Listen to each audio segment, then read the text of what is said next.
together. As we initiate chaos theory guarantees that we'll play like lightning shots, sounding like thunder. For every time in the face that it hits us, we're faster. Well, they should know by now. They see the world keeps trying to shake us. It only waits us. The pendulum swings. The pendulum swings. It's in a beautiful darkness. Only another. It's full steam ahead. Full steam ahead. All above the Petty Express. Misdirected from the start. It's a runaway train. I come a freight train. I come a freight train. In a beautiful darkness, the Petty Express. In a beautiful darkness. Hey, you guys, welcome to the Petty Express with Mo in the Deep End, and we are covering the Lindsay Clancy case. Now, they are still seating jurors and doing that. So, what we do know as of yesterday is that 12 of the required or the desired 18 jurors, so 12 regular jurors and 6 alternates, have been selected. Now, the judge and the state and defense all agreed to have a larger than, usual panel. And kind of Monday when we covered this, they were going over sort of the logistics in the last pretrial hearing. Now, a lot of the jury selection has been at sidebar, so there's not a lot of coverage unless it's the coverage that we're getting from inside the courtroom, and there are some really good sources. Let me pull up because I do not want to send you to the wrong places. There are several really good. Defense Diaries is doing a wonderful job, and unlike me, they have been on this case for a while and have the background and a lot of interesting interviews and things like that they've done groundwork on this case. So if you want to know some more of the backstory that I have yet to get into, we will get into that. Now, on Court TV yesterday, apparently there was a little bit of a kerfuffle with, it should still be showing this. What is going, sorry. Apologies and public service announcement for reasons that I can not at all articulate. And look, y'all, I am 100% willing to confess when I have overdone it or if there's, crazy weather about. But when my body hurts for no reason and I have done nothing jackass, of a jackass nature to cause a higher pain day, I am a little discombobulated. So also we are back on Chrome because for some reason Firefox, I do not know how to load videos on it. So I am running with the minimum tabs. May the internet gods be ever in our favor. Now this is from Court TV. They do have a lot of commentary babble, but there was according to reports, a fairly terse exchange between the defense and the judge. In the trial for Lindsay Clancy. She's a defendant accused of fatally strangling her 3 children. Her legal team argues that severe postpartum psychosis is what rendered her incapable of understanding right from wrong and that her actions were criminal, mounting a rare defense centered on acute mental illness. Currently, we have 7 jurors that have been seated looking for a panel of 18, which would be 12 plus I just want to get to the part where we actually see the court. This is the one thing I don't like about Court TV. I know people say we talk too much. Maybe it's just because they're in charge of the babbling. I don't like them. I just want to be in control. I'm a control freak. All right, let's see if we finally get to the court because they said there was a terse exchange if we would get to it. All right. About emotion. We don't want to ask these prospective jurors, how are you feeling? What are your thoughts on this? We don't care about that. Put that aside. We need to know whether they can follow the instructions. That's what all of this is about here. We need to know if they can follow and be impartial. That's it. The emotion, set it aside. And so there was some back and forth between all of that. They brought the young man, I'll call him, because honestly, he looks like high school graduate recently. They brought him back and then they said, okay, you're free to go. And that was it. So I don't know, after that I had to run right out here, and I guess another juror was seated, so maybe things got a little less tense after that. But it was interesting to hear the yelling literally as the judge was hovering over Lindsay Clancy, the defendant herself. This is a case that is no doubt going to flare some emotions. Okay, and on that note, this is going to be a particularly difficult trial. If you're new to watching on the Petty Express, welcome. We tried to cover these cases with wit, snark, and a heck ton of heart. But we do have puppy kitten breaks that are about 30-second breaks if you just need a breather. And then we have Moxie, the emotional support jackass or donkey, depending on which you like to use. That's about 1 minute and 30 seconds long. So this is going to be an extremely difficult case. Now, I thought we would get more information from that particular clip, but we obviously didn't. So I'm going to go over. Now, I didn't realize another great place to get information would be from Nate Eaton. Now, we kind of, he definitely became a really go-to credible sort of source for information in the sort of true crime and justice community with his coverage of the Lori Vallow Daybell case. One of the first mainstream media reporters to be on this. This is a general timeline. Since I kind of was really on the fence about covering this, I am fairly ignorant about a lot of things, so I figured after we would watch this timeline, please go to East Idaho News and give them a sub and watch the full video over there. But just to give you a kind of timeline of the day that this incident happened, and then we'll be going into the probable cause affidavit, the search warrant, and a lot of documentation. There's about 122 pages worth of documentation. And then if we get through all of that, I will start on the civil suit. Now, be warned, the civil suit is 700 pages long. So I will have to break this into multiple different viewings.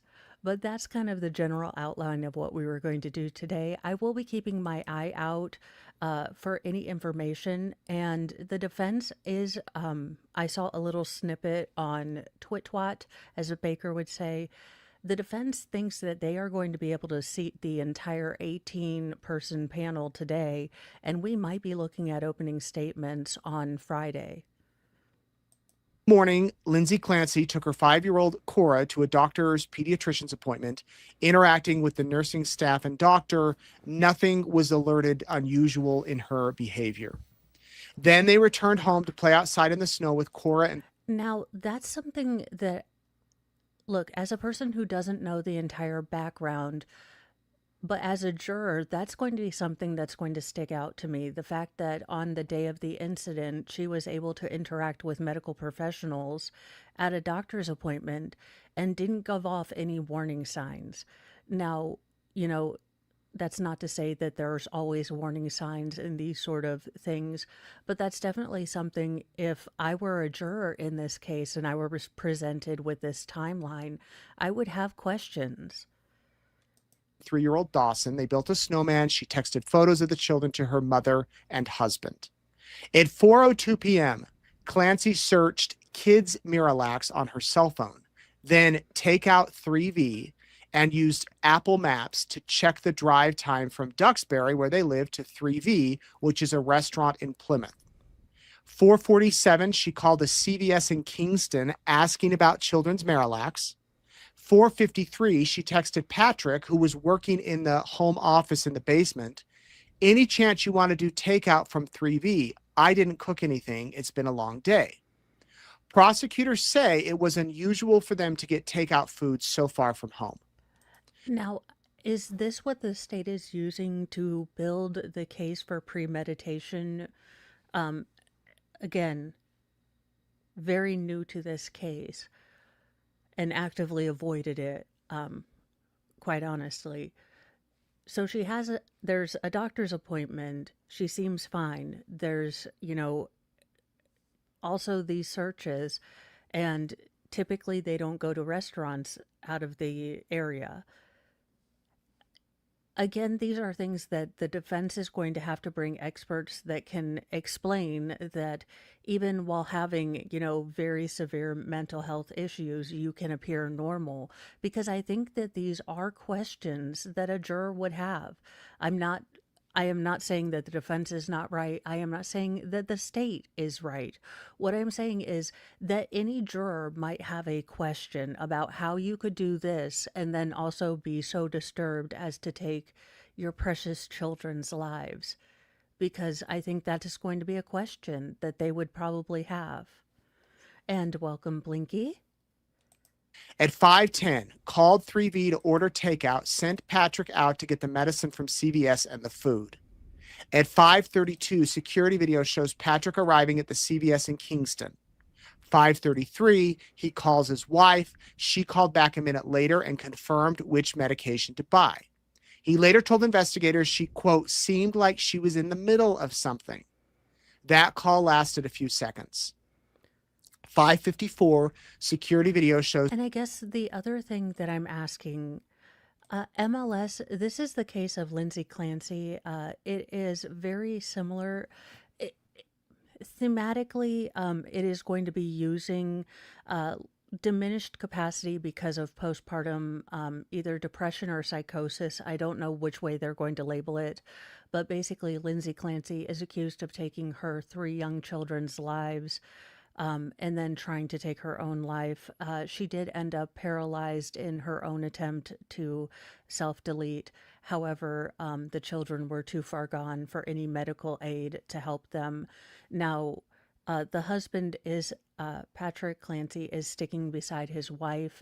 They have filed a separate 700-page civil/malpractice lawsuit. Lindsay Clancy was under at least 9 to 11. I actively avoided this case. I was not sure I was going to cover it, but then decided to cover it. So I am digging into the details, but there was a large amount of very heavy duty psychotropic medications and multiple doctors prescribing medications that weren't looking at the interactions. She was bad enough that she did go inpatient, I believe, for a time, but then insurance ran out and they sent her home despite neither Lindsay herself or her husband Patrick feeling comfortable with that. They were basically sent home with these cocktails of medications. Now, the husband, this particular video is from East Idaho News, and they've done a wonderful job of kind of collating a lot of information.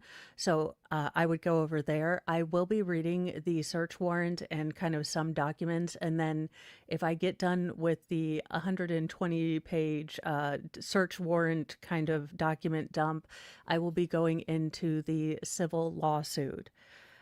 Now, this particular case, they are going to be seating 18 jurors, 12, regulars and 6 alternates. This case is anticipated to be 6 to 8 weeks long and incredibly heartbreaking.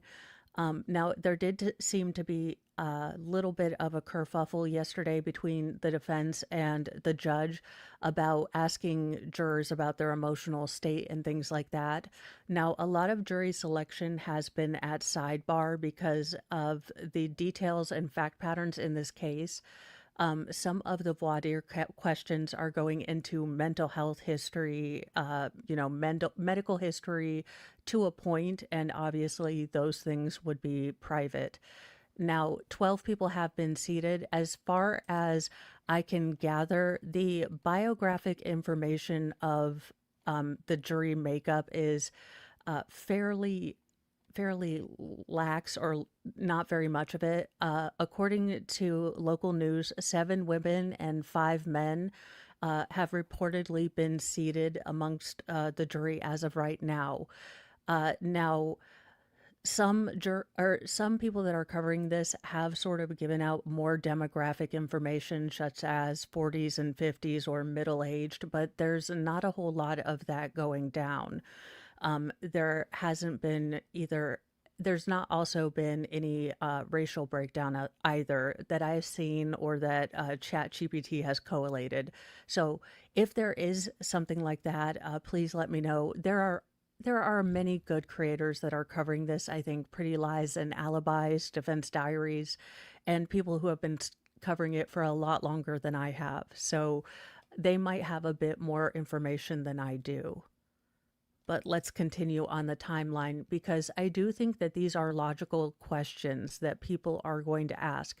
The fact that Lindsay was able to go to a pediatrician appointment with her oldest daughter, that she was able to look up medication probably related to that particular child going to the doctor, and then was able to, order dinner at a place far enough away to get her husband out of the house.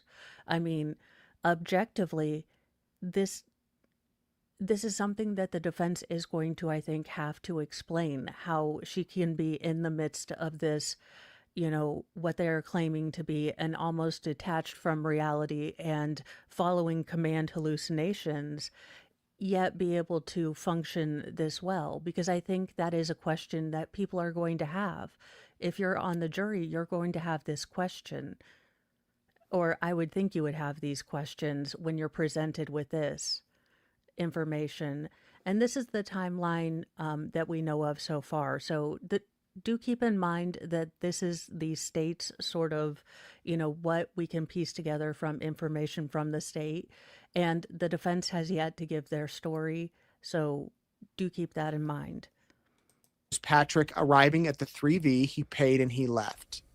At 6:09, so less than an hour from the call to 3V, what is it, 5:10, 6:09, Patrick arrives home to silence. He found the bedroom door locked. He opened it. He saw blood on the floor and an open window. He ran outside and found his wife injured on the ground with wounds to her wrists and neck. She was conscious and talking, though. He asked her, "What did you do?" She replied that she tried to kill herself by jumping out of the window. He called 911. On the call, he asked, "Where are the kids?" She replied, "In the basement."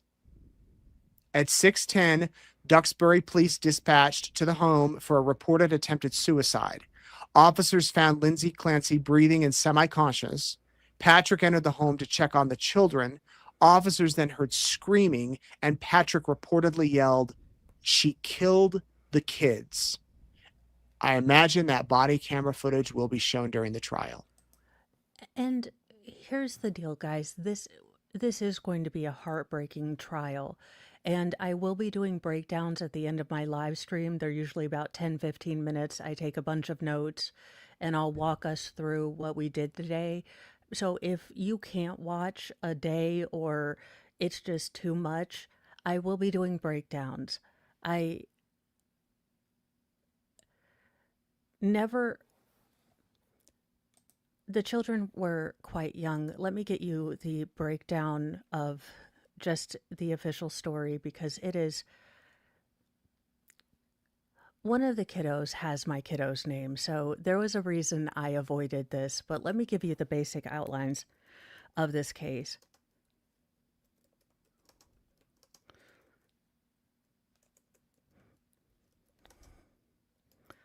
So this was definitely a case that but I have been impressed at the way the judge and the state prosecutor, in the limited amount that I have watched them, they have been very respectful and very reminiscent of the state and the judge in the Athena Strand case. Little Cora was 5, Dawson was 3, and the Callan, the baby, was 8 months old. Now, the prosecutor's narrative of the case is that she planned this. She was able to be perfectly normal at the doctor's appointment. She was able to come home, play with her child, take photos, send photos to the grandma. She was able to, basically be normal and functional enough that her husband was down in the basement, doing work. So he wasn't in a heightened state of awareness to where he noticed anything wrong. And I do think that's going to be a hurdle that the defense has to get over, because the way that things are being presented in the civil suit was she was, for lack of a more comfortable term at this point, and look, my legs are killing me, so I may not be as elegant as usual, but the civil lawsuit is claiming that she was crazier, than 20 pounds of crazy in a 2-pound sack, okay? You are going to have to explain as to the defense how the husband, at a heightened state of awareness, a heightened state of vigilance, because he knows his wife is dealing with these problems, felt comfortable enough to go down to the basement to work, felt comfortable enough to have his wife, go drive a car, go to a doctor's appointment, and then, to leave her alone with the children. Again, I am not discounting that postpartum depression is real, but I think these are very real questions that the defense is going to have to deal with because of the loss being so monumental. I think people are going to ask these questions.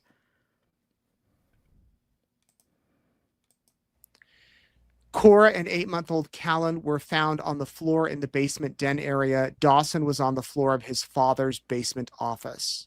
How could you ever go in there again? Patrick told investigators all three had workout bands tied around their neck.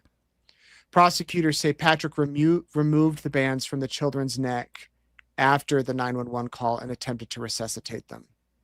Lindsay was taken to South Shore Hospital in Weymouth with broken bones in her back and rib cage. The children went to Beth Israel Deaconess Hospital in Plymouth. Callan was later med-flighted to Boston Children's Hospital. At 7:28, Cora and Dawson were pronounced dead. And a few days later, Callan died of his injuries on January. And I know we don't often think about it, but if you are of the thoughts and prayers variety, I can't imagine the first responders at the scene of this and many other crimes that don't make the headlines, and the medical workers and the medical team that tried to save these children. Thank you for your efforts. Thank you for what you do. Very much like the first story on Mornings with Mo, I am able to lead a cushy, safe life because, people on the front line in, public service jobs, sure, there's a couple bad apples, and I'll call those out.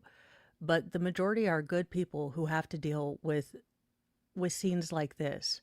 So thank you very much to the first responders who probably are dealing with so much because they could not save these children.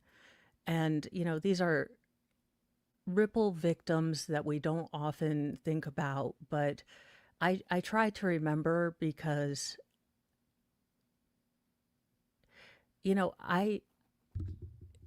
this is a moving case, and I can't imagine not being touched by it. February 27th at the hospital. In an October 2024 New Yorker profile, Patrick said, "I wasn't married to a monster. I was married to someone who got sick." Now, prior to this And there has been a lot of speculation and a lot of talk about the fact that Patrick is supporting his wife. And I do think that it lends a lot of validity to the severity of her mental health that he is. I don't know if I could do it. I'm going to be very honest with you. I don't know that I could forgive Mr. Mo. I'm not that strong a person. I don't know. And that's probably a bigger question than I'll ever be able to answer. But now we are going to be getting into the documentation. I will keep an eye on what is going on as far as jury watch, but I am trying to keep my tabs under and down to a minimum since we are using Chrome.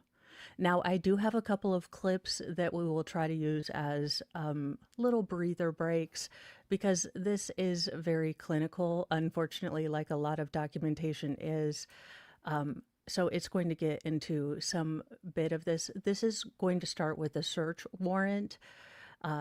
Let's see, proof by affidavit, which is hereby incorporated, evidence of a crime or evidence of criminal activity, homicide. Evidence for which I seek issue of search warrant as follows: clothing, traces of evidence, which may be from blood, saliva, skin, hair, fibers, fingerprints, palm prints, shoe prints, gunshot residue, written or electronic records and or notes, handwritten notes, writings, electronic messages, storage devices including zip drives, thumb drives, DVDs, CDs, cellular phones, especially Lindsay Clancy's phone, video or audio tapes, audio or video security surveillance systems, photographs, computers, laptops, iPads, electronic tablets, or other electronic devices. So very much that, let's see, cellular telephone records, cutting instruments, sharp objects, prescription medications, exercise and resistant bands, and other type of ligatures which may be found at the residence. So again, this all happened within the family home, 47 Summer Street, Duxbury. Is it Duxbury or Duxbury? I don't want to mispronounce it, and I am woefully ignorant on New England pronunciations. So if anyone can phonetic it out in the chat, I don't want to, sound completely Midwestern and hillbilly. I do that enough myself. Now, it does look like a lot of things were taken, and both sides did stay in the last pretrial hearing prior to, trying to impanel a jury, that many of the sort of functional, foundational witnesses, the lab tech, like I'm lab tech, Mo, and I took item A, I tested to see if item A was blood. It was blood, so I handed it to lab tech, Mo B, and Mo B tested, the DNA.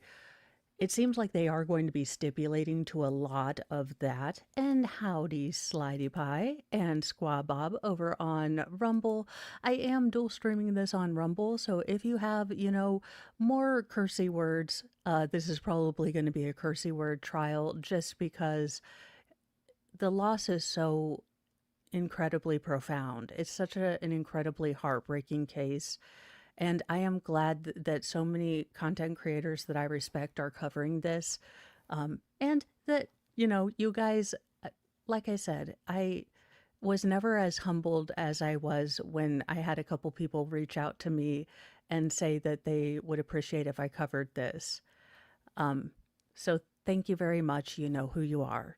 I'm the Clemps. The search warrant was issued on January 25th of 2023, and the following was the inventory of all the items that they took, at least in this particular search. So Google camera with cord, Ring camera, Google Nest camera. And I think that if the state is smart, the state in the Paul Canero trial did a very elegant job of showcasing the evidence judiciously. I think some of the most poignant evidence they put up was some of the, in-home security camera footage that showed the last day. And, it was just one of those slice of life things where you hear, oh gosh, what is it?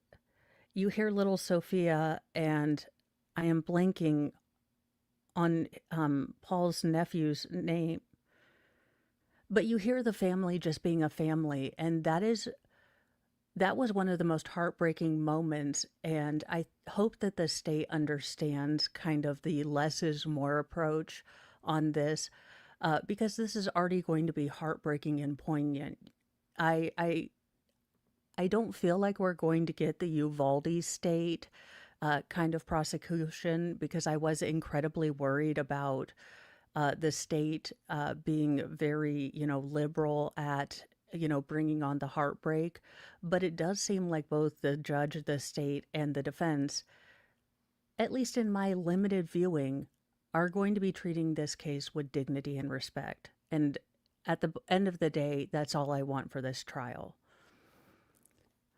3V receipt, Toshiba hard drive, CVS bag with Pedialax, baby monitor, brown journal, notebook, 3 notebooks, and a McLean Hospital paperwork, a pink iPhone, 4 medication bottles and paperwork with unknown amount of tablets, tablet with blue case and power cord, tablet with purple case, black laptop with charger, Windows laptop with charging station, laptop with cord, another laptop with cord, 2 workout bands, a pink iPhone with a clear brown case, a brown belt, yellow exercise band, blue exercise band, black exercise band, silver knife with black handle, digital video disc, and swabs from red brown stains presumptive blood. And thank you, Lori Phillips, for popping in and lurking. And these were from the bedroom floor on the mirror. Now I'm guessing this is from maybe an ensuite, or maybe she had a vanity in the bedroom, because it just says mirror. So windowsill, on nightstand in backyard, red pajamas and pink robe.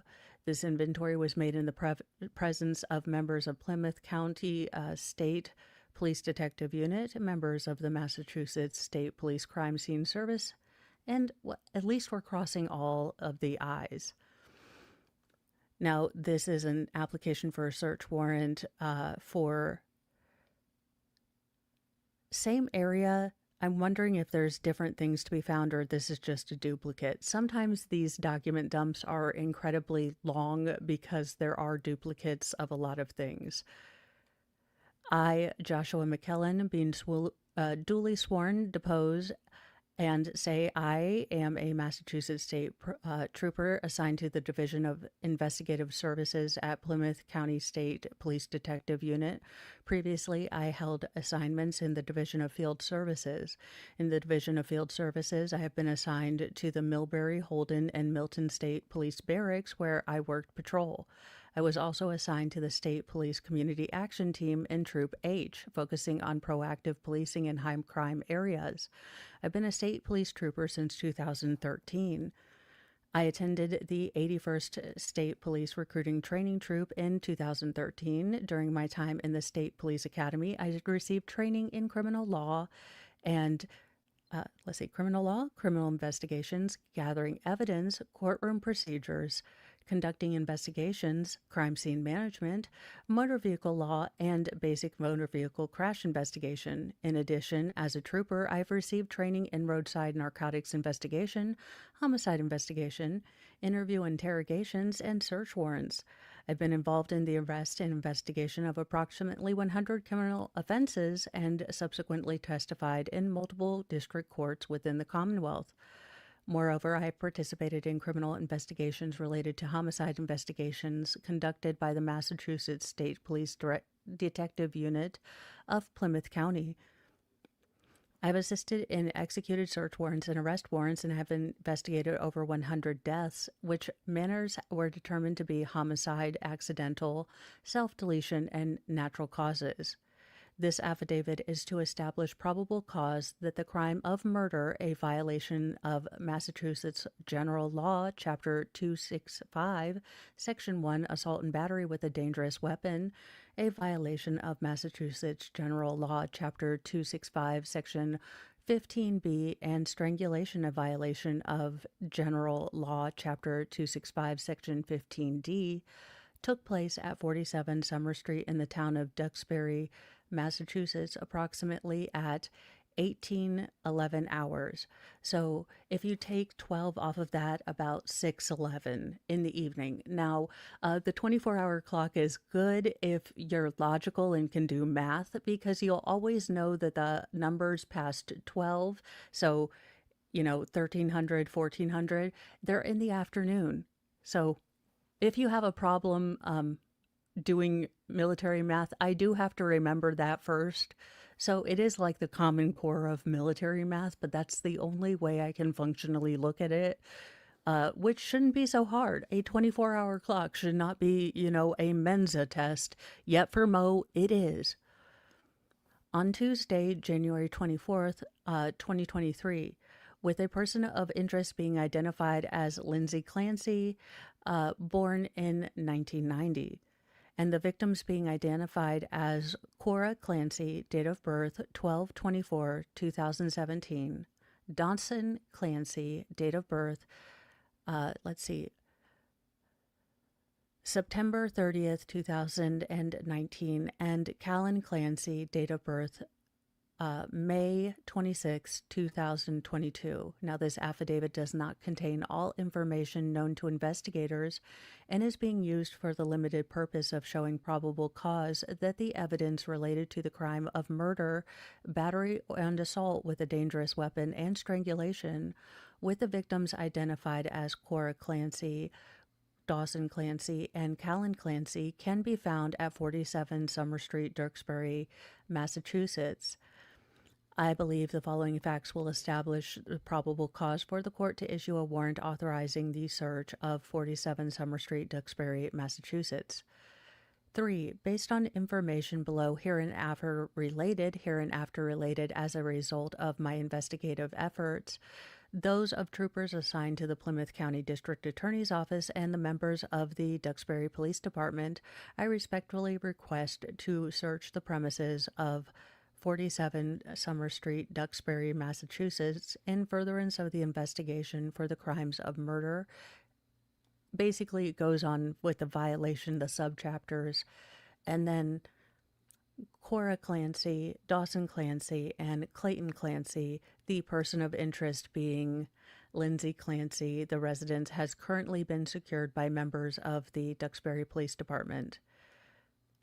Now, I do like the fact that we have clear things that we are looking for. We have a secured scene, and all of this seems to be, I's that are dotted and T's that are crossed, which sadly, unfortunately, is not, just by rote or something that always happens in cases, unfortunately. Investigative history. On Tuesday, January 24th, 2023, at approximately 18:11 hours, Duxbury Police Dispatch radioed all cruisers to respond to 47 Summer Street in the town of Duxbury for an attempted self-deletion where the wife, who was positively identified as Lindsay Clancy, had cut her wrists and neck and jumped out of the window from the second floor. Duxbury police responded to 47 Summer Street and located Miss Clancy on the ground on the left side of the house. Located with Miss Clancy was her husband and the 911 caller, Patrick Clancy. As Duxbury police officers were assessing Miss Clancy, Mr. Clancy entered the home to check on his children. Duxbury Police Dispatch then radioed to officers that the husband, Mr. Clancy, was in the basement and something was wrong because his children would not wake up. And again, this is just heartbreaking. We are probably going to hear the 911 call, and do be kind to yourself. Do take, breaks. We will have puppy kitten breaks. We will have that. But this is going to be an incredibly difficult trial. And if you need to take a break, I will have breakdowns, at the end of the live stream. I will just, be snipping that off and making that a video. So in 10-15 minutes, you will get, all the information you needed from the day. It will just be, a little snippet, and then that way you don't have to watch the trial because it is going to be a rough one. Duxbury officers then heard extremely loud yelling and entered the home responding to the basement. In the basement, Duxbury officers located Mr. Clancy and the family's 3 children, a 5-year-old, a 3-year-old, and an 8-month-old infant. The 3 children, who were identified as Cora, Dawson, and Callan, were all located in different areas of the basement on the floor, not breathing and unresponsive. All 3 children were transported by EMS to Beth Israel Plymouth Hospital, where Cora and Dawson were both pronounced deceased. Miss Clancy was transported by EMS to South Shore Hospital in Weymouth. Callan Clancy was med-flighted to Children's Hospital in Boston. Duxbury police then secured the residence, 47 Summer Street. Now, on Tuesday, January 24th, 2023, at approximately 19:29 hours, Trooper Rabbit arrived at the emergency department at Beth Israel Deaconess Hospital, Plymouth. Trooper Rabbit was met by Duxbury Police Department Officer Joseph Polini. Cora Clancy was located in exam room 3, and Dawson Clancy was located in trauma 1. Callan Clancy was located in trauma 2. However, he was med-flighted to Boston Children's Hospital shortly after Trooper Rabbit arrived. And welcome, this is Sarah. Howdy, howdy. On Tuesday, January 24th, 2023, at approximately 19:48 hours, Trooper Rabbit spoke with Emergency Department Dr. Mark Tenorowitz. Dr. Tenowitz stated that he tended to Dawson Clancy upon his arrival at the emergency department, and upon arrival, he was in cardiac arrest. Dr. Tenowitz stated that he had been told that Dawson had an exercise band tied around his neck prior to being transported to BID Plymouth. The doctor stated that Dawson had signs of strangulation, particular petechiae on the side of his face. So petechiae, look, I'm not a doctorologist. I just watch a lot of true crime. And I had this with my fifth child. He was a big child. But basically, they're little burst capillaries in very thin skin. I'm pretty pale, so mine were very noticeable. But you can have them during labor if you are pushing really hard, but you can also get them during strangulation. And they are one of the signs that doctors will look at. But as I said, all of this is distressing. So if you need a little bit of a break, do take one. Now, the doctor stated that Dawson had a bruise on his right knees and an old bruise on his right shin, and the doctor sadly had to declare Dawson dead at approximately 17:28 hours on the same date. Now, on Tuesday, January 24th, 2023, at approximately 20:02 hours, Trooper Rabbit and Trooper Ashley Fayea of Massachusetts State Police Crime Scene Services Section, or CSSS, observed Cora in the emergency department room 3. Cora was located on a hospital bed. Cora was covered with a white blanket and medical devices protruding from her mouth and left ankle. She also had an automated external defibrillator on her chest, the padding, along with a neck collar around her neck. And again, just pray for the medical professionals who tried to save these babies. I know they probably worked longer and harder than, was a medical possibility. And I can't imagine, how it feels to leave a little child and know there's nothing more you can do. I can't imagine that feeling. Let's see here. Cora also had a gray and orange set of pajamas that were partially on her body and had partially been cut off. She also had what appeared to be a bruise on the inside of her right bicep. So right about where my bingo arm is where I'm guessing. Now, she was digitally photographed by Trooper Fayea, and she was later moved to BID Morgue and picked up by members of the Office of the Chief Medical Examiner, or OCME, for post-mortem examination.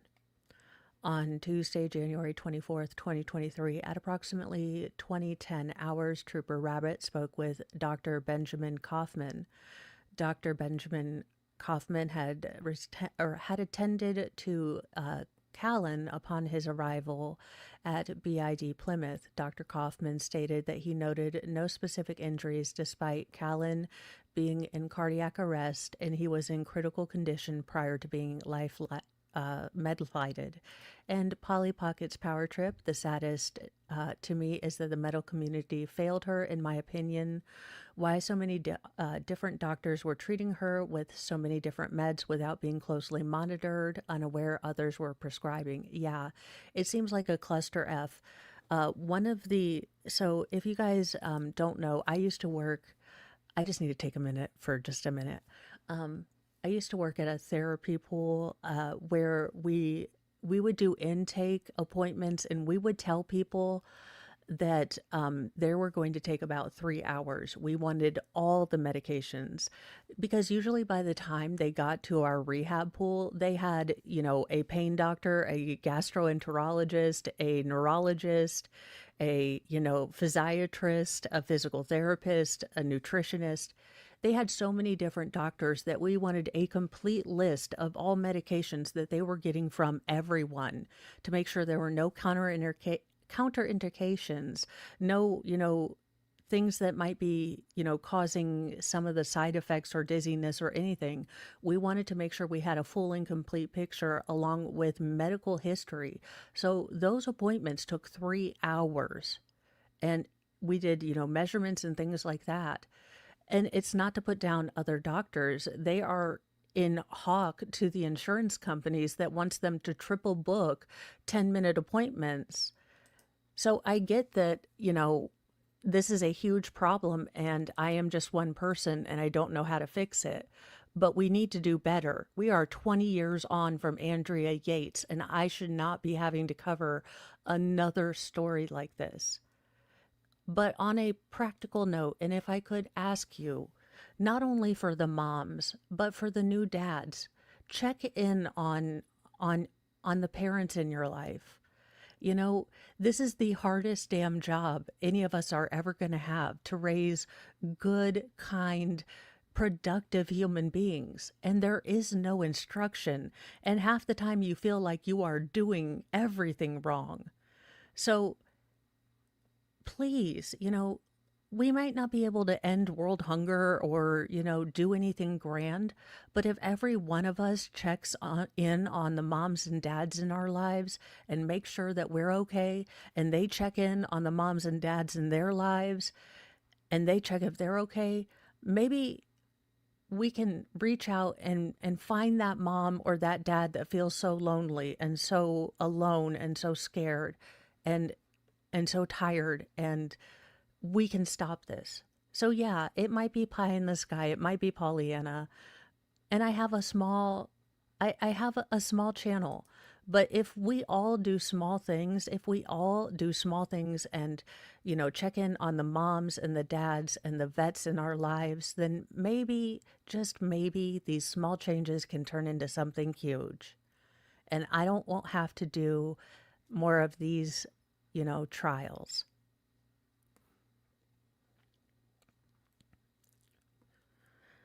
On Tuesday, January 24th, 2023, at approximately 20:25 hours, Trooper Rabbit spoke with Dr. Michael Schneider. Dr. Michael Schneider had attended to Cora upon her arrival at BID Plymouth. Dr. Schneider stated that Cora was in cardiac arrest upon arrival. Dr. Snyder stated that Cora had ecchymosis, or bruising, and popped blood vessels around her eyes, neck, and head. So this is going to be more noticeable than just the petechia. This is going to be, not just the little, very fine capillaries, but bigger capillaries. And I'm sure they're going to have a medical examiner to explain, the difference and what that could mean potentially with force or things like that. Dr. Snyder stated that Cora had bruising to her chest that he stated was most likely due to medical staff performing CPR. And unfortunately, Dr. Snyder had to pronounce Cora Clancy deceased at 19:28 hours. On Tuesday, January 24th, 2023 hours, at 2023, at approximately 20:31 hours, Lieutenant Lance Mello, CSSS, so that's going to be the crime scene part of it, Trooper Rabbit, and Trooper Fayea.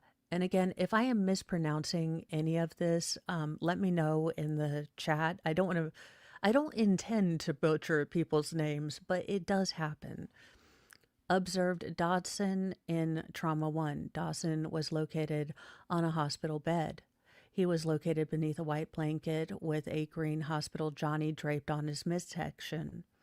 Dawson had a medical devices on his chest, leg, and AED pads on his chest and back, along with tubes in his mouth. His hands were bagged by Lieutenant Mello and Trooper Fayea. He was also digitally photographed by Trooper Fayea. Dawson was later moved to the BID Plymouth morgue to be picked up by the medical examiner. Now, on Tuesday, January 24th, 2023, at approximately 20:05, so 8:05, I interviewed Duxbury Police Officer Brian Josephine at Duxbury Police Station. Officer Josephine stated he works as a school resource officer during the day and was on an overtime shift from 1600 till 2000 hours. Officer Josephine stated at approximately 18:11 or 6:11 p.m., he received a radio dispatch stating all cruisers respond to 47 Summer Street for a female that had possibly attempted self-deletion, had lacerations to her wrist and neck, and had jumped from a second story or floor window. Now, Officer Josephine stated he arrived at the front of the house at the same time as Duxbury Officer Hall. Officer Josephine stated when he arrived, he noticed two vehicles in the driveway before he went to the right of the home, and Officer Hall went to the left, trying to go to the rear of the home. Officer Josephine stated Officer Hall called him to the left of the home. When he got there, he located Miss Clancy on her back with blood in her mouth. Officer Josephine stated he was going to the left side of the home, and Mr. Clancy was on the left side of the home and walked past him and entered the home. Officer Josephine stated he was assessing Miss Clancy. Duxbury Police Dispatch radioed something about the home's basement. Officer Josephine was unsure of the transmission before he heard extremely loud screaming coming from the house.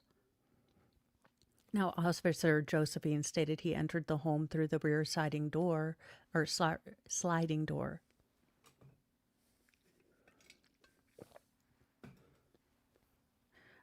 was already open. Officer Josephine stated he entered into the kitchen, then took a left to get to the staircase to go to the basement. Now, the state has said that they're going to have a digital mock-up of the house, which I find incredibly useful. I know these seem like small things that the state or, figuring out how everyone's going to see, but making sure that the jury understands, where everything happens. I have a terrible time with kind of visualizing things. I do have, an incredible imagination, but when it comes to how something is going to lay out or look in reality, I need a picture. I want to get it very accurate. I want to make sure that what you're talking about is exactly what I'm talking about. So I very much appreciate that the state is going to be presenting things. Oh, my voice is low? Okay. I can do that. Should be big. So I'm glad that they're going to be using different demonstratives because, again, especially with a highly emotional and charged case, you want to make sure that you've got, everything factually where it goes. And so you're being clear. All right. Officer Josephine stated he entered into the kitchen, then took a left to get to the staircase to the basement. Officer Josephine stated Mr. Clancy was still screaming. He went down the basement stairs and turned right. He stated the basement was divided into a left side and a right side. Officer Josephine stated Mr. Clancy came out of the far room and stated, quote, "She killed the kids," end quote. Officer Josephine stated he entered the rear room and believed he observed the 2-year-old laying on his back unresponsive with blue and purple on his face. Officer Josephine stated he believed he saw bruising on the child's neck. He stated there was a blue resistance band next to the child's head. He stated he grabbed the child and ran him up the stairs out of the front door into an arriving ambulance. Officer Josephine, I am sort of editing in my head because the officer thing throws me off. I know he's an officer, so it kind of bothers me. So I am not reading verbatim, if you notice, just because it bothers me. I remember he's an officer. Let's see. So he then stated he returned to the basement and turned left this time. He observed the family's 2 other children on the ground unresponsive, both having life-saving measures performed by EMS. Now, he stated that the rooms to the right of the basement appeared to be a wait-style room, and an office in the area to the left appeared to be a living room-style area with couches. Now, he was unsure of the layout of the basement because he was focused on the children. Now, on Tuesday, January 24th, 2023, at approximately 20:30 hours, so 8:23, I interviewed Duxbury Police Officer Stephen Hall at Duxbury Police Station. Officer Hall stated he was working his scheduled shift from 1600 to 0000, so from 4 to midnight. Officer Hall stated he received a radio transmission from police dispatch stating that all cruisers should respond to the 47 Summer Street address for a female that had attempted to self-delete with lacerations. He stated he arrived at 47 Summer Street at the same time as Officer Josephine. Now, when he started approaching the house, he heard someone say, "Over here, over here." Oh, she heard someone say, "Over here, over here." Well, how's her? Okay, maybe it is a he. Interesting. Now, he ran to the left side of the house and saw Mr. Clancy standing beside Miss Clancy, who was laying on the ground. He stated that Miss Clancy was laying on her back with her head towards the house and lacerations to both her wrist and neck. Now, he stated that the lacerations were not bleeding actively while he was there, so they'd probably already clotted to some degree. Now, again, having just kind of jumped into this case, I am not sure the level to which she inflicted injuries to herself. So I don't know if these would be considered superficial or not. So it will be something that I'm sure we'll learn on the trial. And I'm guessing that the state and the defense are going to have very different definitions of whether these were,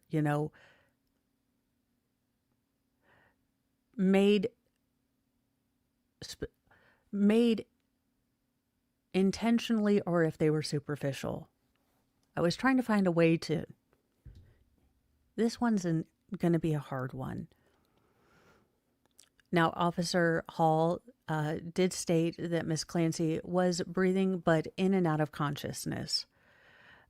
He then said that Mr. Clancy went into the house, ran into the house. So that is a little different. The other officer kind of said in his retelling that Mr. Clancy kind of walked.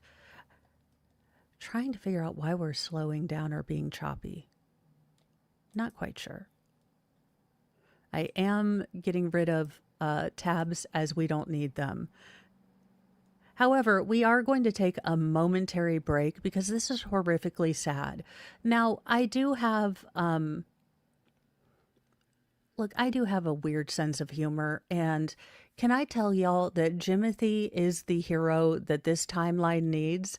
So we're going to have a Jimothy moment because this is just horrifically sad, and we're only on page 10 of 122. So I need a Jimothy break. We might do many of these. Also, I love the gin blossoms, so hell yeah.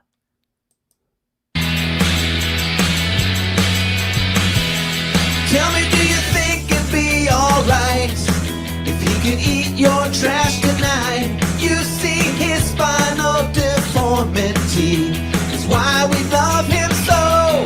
'Cause in troubling times like these, I hope he never leaves my feet. He is the hero that we need so desperately. Hey, Jimothy. Hey, Jimothy. Hey, Jimothy. Hey, Jimothy.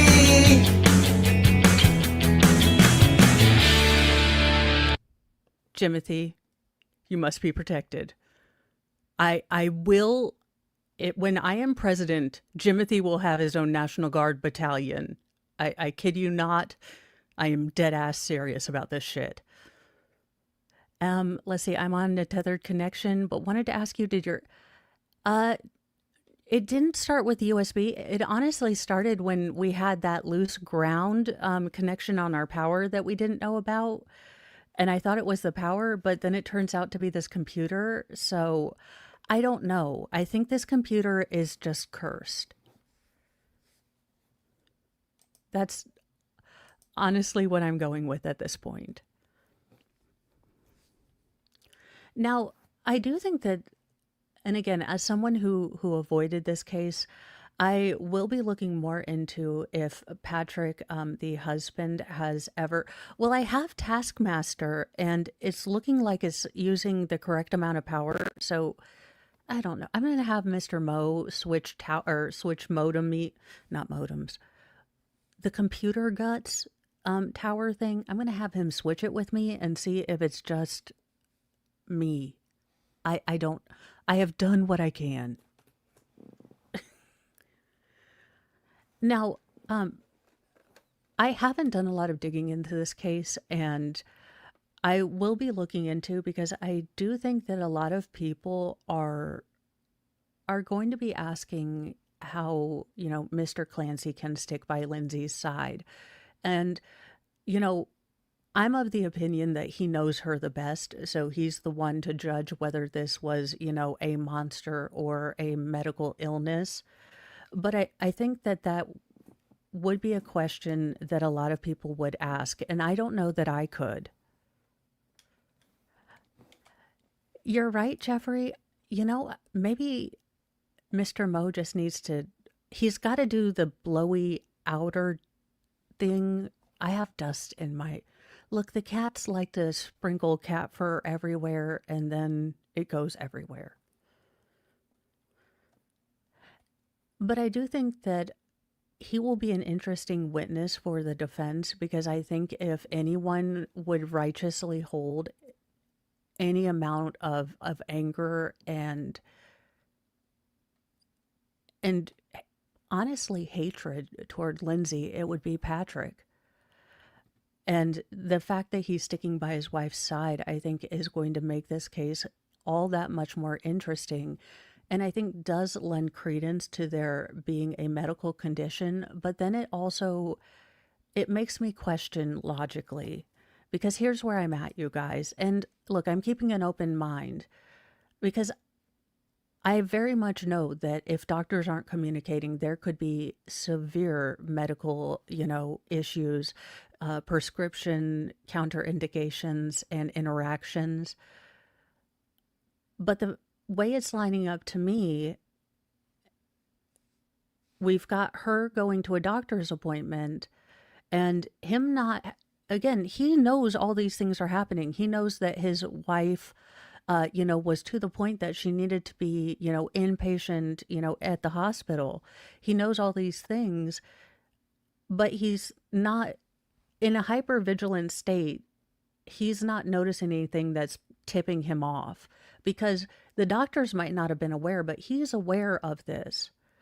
So he's aware that she's not stable, but she's doing okay. So I guess the defense for me needs to be able to show that you can mask these sort of issues for a short time and then they can wildly explode, because I can understand that. And again, I am fairly ignorant on the very detailed parts of this case. So I am waiting for the trial, but these are some of the questions I have. Because she was okay going to the doctor's appointment on that day. She was okay, with playing with the snow outside, taking pictures, sending them to grandma, looking up medicine for her daughter, looking up, the food place that was sort of out of the way. So you've got all of that.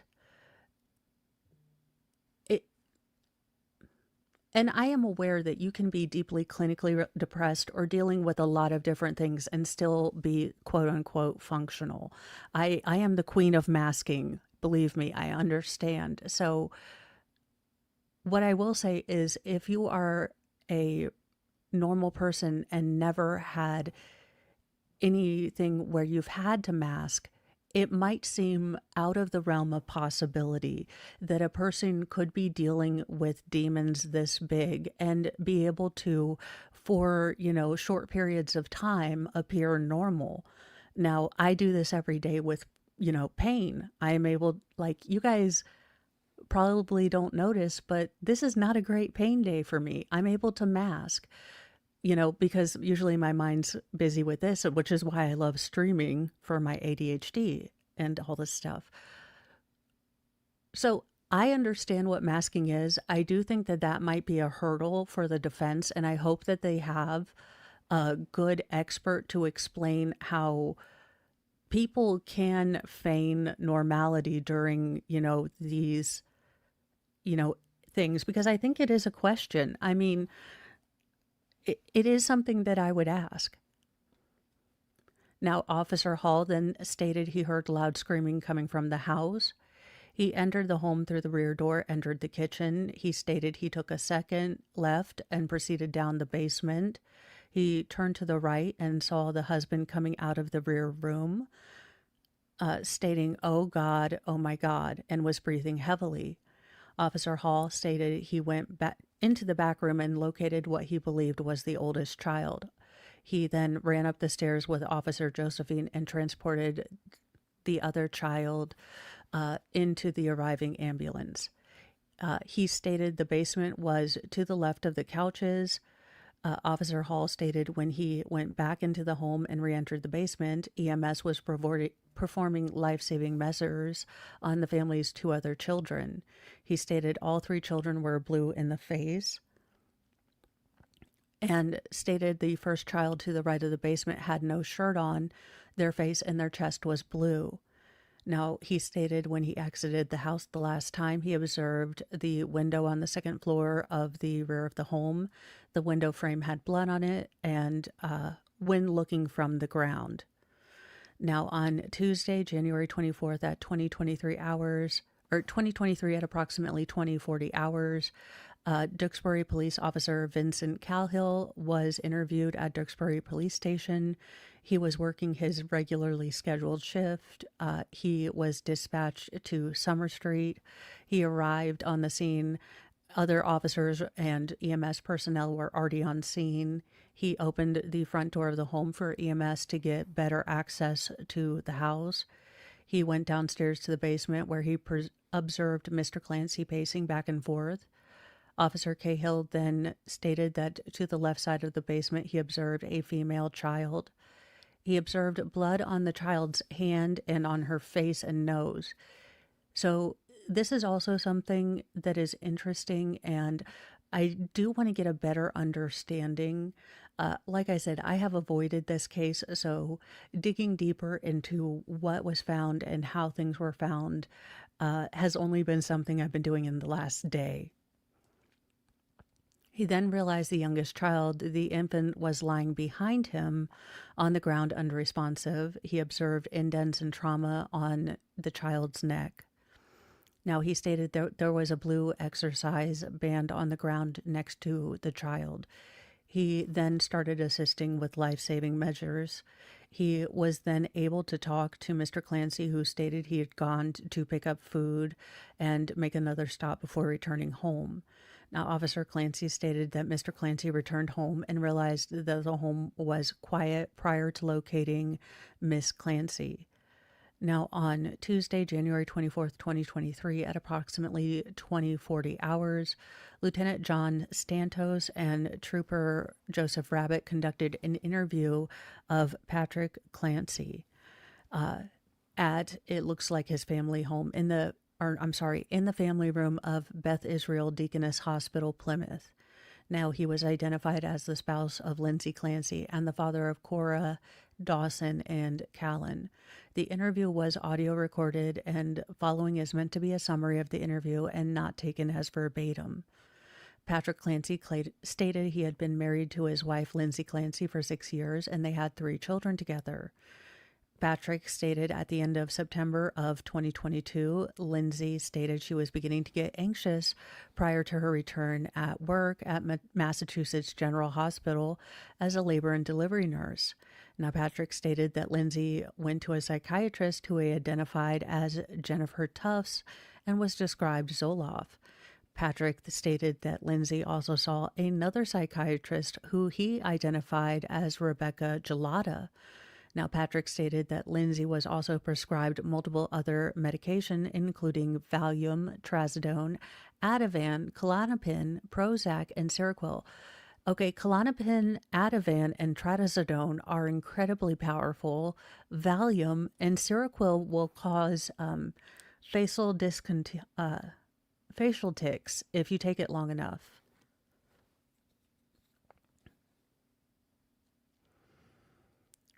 Now, Patrick stated that Lindsay would take as many as 4 medications a day. However, she would take them as they were prescribed.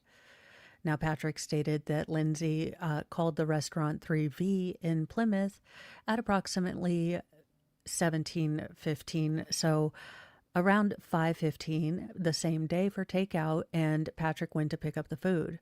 Patrick stated he stopped at the CVS in Kingston near Duxbury line to purchase a laxative for his daughter Cora. Now, he stated that he arrived back home at his residence and he noticed that the whole house was quiet. Now, Patrick stated he went upstairs to his bedroom and his bedroom door was locked. He stated after he got into his bedroom, he saw blood in the window open, so he ran downstairs and outside and located Lindsay on the ground. Now, Patrick stated that when he located Lindsay on the ground, it appeared she had injured her wrists and possibly her neck. Now, he then stated he called 911. Patrick stated the police arrived at the residence and he stated he went to the basement where he located Cora and Callan in the main living room and Dawson in his office. Now, Patrick stated all 3 children had work bands tied around their necks. Now, he stated he was home all day with the exception of the time that he left the residence to go to 3V and CVS. And this, I think, is going to be the biggest hurdle for the defense. The fact that she was fine and nothing happened, again, with the cocktails of medication she's on, though, the fact that she was even halfway functional, like, I joke that I'm a lightweight, but I would be comatose. I would be comatose beyond all measure if I were on the cocktail that she was on. Now, Patrick stated that Lindsay stated that she'd been having self-deletion thoughts as well as thoughts of hurting the children. He clarified that she'd communicated she was feeling this way at the end of December. Patrick stated Lindsay had reached out to her psychiatrist, Jennifer Tufts. Patrick stated that Lindsay had self-admitted herself to McLean Hospital from January 1st, 2023 to January 5th, 2023. He stated that he and Lindsay had an amazing marriage and got along great. He further stated they tell each other they love each other 10 times a day. And at the end of this interview, he consented to have his face, clothing, and hands photographed by Trooper Falea. Now, Trooper Andrew Chiachico was able to review Apple Maps and calculate travel times for Mr. Clancy's travel. The trooper stated it was approximately 3 minutes of travel from 47 Summer Street to CVS and approximately 8 minutes of travel from the CVS to 3V. So it would take approximately 9 minutes to travel from 3V to 47 Summer Street.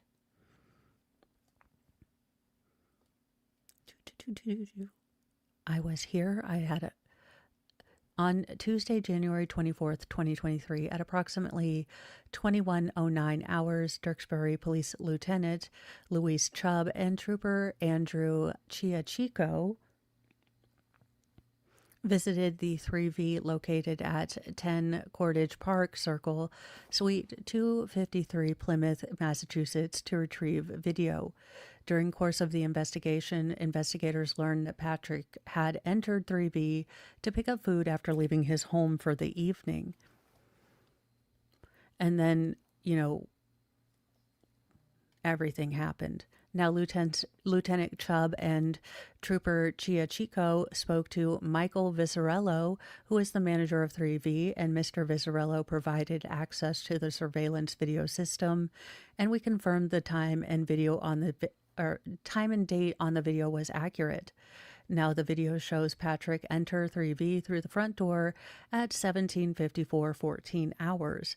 Now he glances at the takeout table, then waits in line behind a couple for a brief moment while he's looking at his cellular phone.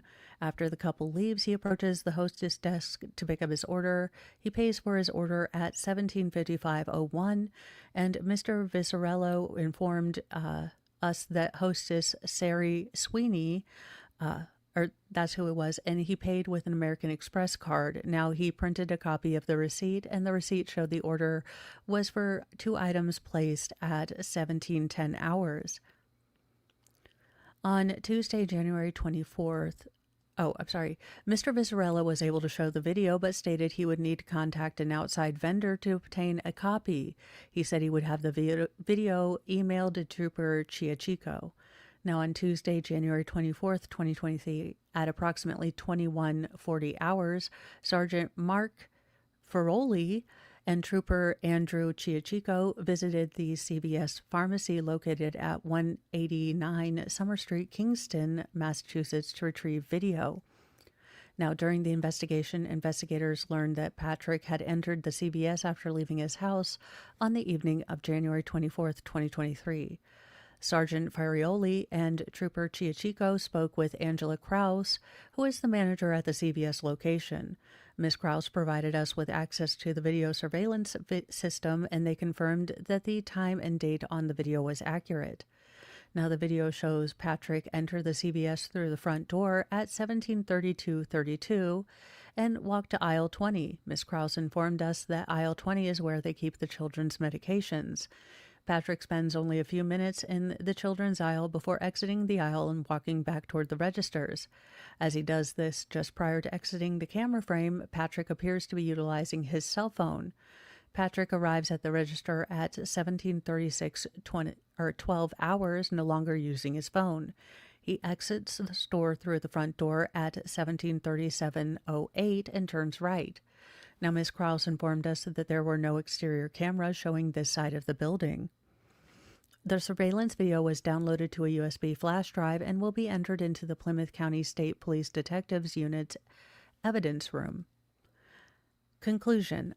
I have personal knowledge based upon my training and experience, and to collective knowledge of all other investigators assigned to this case, that oftentimes individuals involved in commissions of crimes of violence are in contact with their physical surroundings and oftentimes carry evidence or trace evidence from the scene to their place of residence.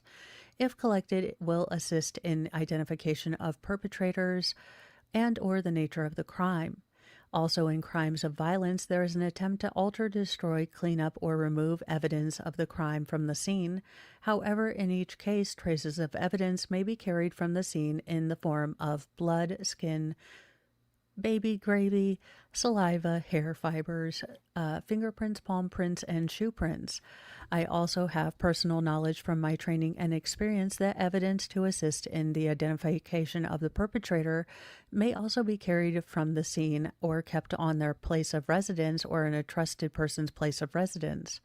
This evidence may be detected in the above-mentioned trace evidence as well as in the form of written or electronic recordings, writings, electronic messages, storage devices including hard drives, zip drives, thumb drives, CDs, computers, cell phones, video or audio tapes, audio or video security surveillance systems. Good morning, Nosy Rosie. Photographs, footwear, credit cards, records, bank records, telephones, or other cellular telephone records, cutting instruments, sharp objects, prescription medications, exercise, and resistance bands. Therefore, based on my training and experience and the collective knowledge of other investigators assigned to this case, I have knowledge that is common for perpetrators of violent crimes not only to possess trace evidence on their clothing, but to keep the clothing and the footwear they wore at the time of the act. Furthermore, even if the clothing and footwear were washed, they could still contain microscopic trace evidence. Also, certain characteristics such as footwear impressions and clothing will still be in existence and useful. In my experience, the above evidence could be found at the scene. I have personal knowledge and collect knowledge of other investigators assigned from this case, and based on our experience, basically this is for the electronics.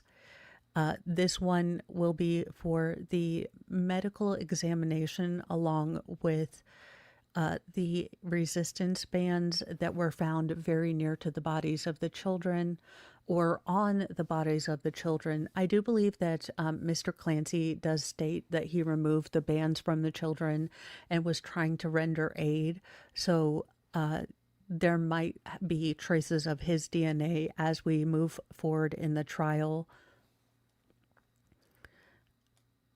Now, the evidence for which I seek issue of search warrant is as follow: clothing, trace evidence, which may be in the form of blood, saliva, skin, hair, fibers, fingerprints, palm prints, shoe prints, written or electronic records, or notes, handwritten notes, writings, electronic messages, storage devices, including zip drives, thumb drives, DVDs and CDs, cellular telephones, and specifically Lindsay Clancy's phone, videos, audio tapes, audio-visual security systems, photographs, computers, laptops, iPads, electronic tablets, and other such electronic devices, footwear, cellular telephone records, cutting instruments, sharp objects, prescription medications, exercise and resistance bands, any other type of ligatures that may be found at the residence of 47 Summer Street, Duxbury, Massachusetts.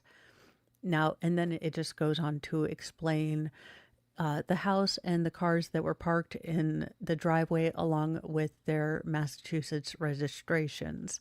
Now, it doesn't specifically say anything about the cars, and given that this all happened within the house, I wouldn't think that they would look in the cars, but this might be in with a document dump that they went on to go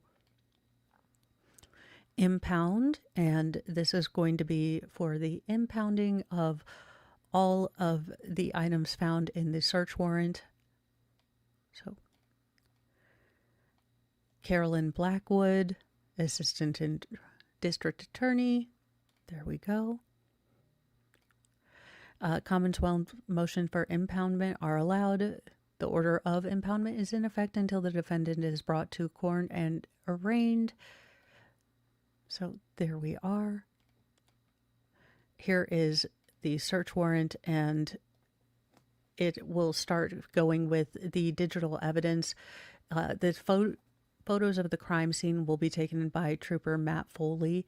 I'm guessing he's going to be one of the witnesses the state is going to bring up.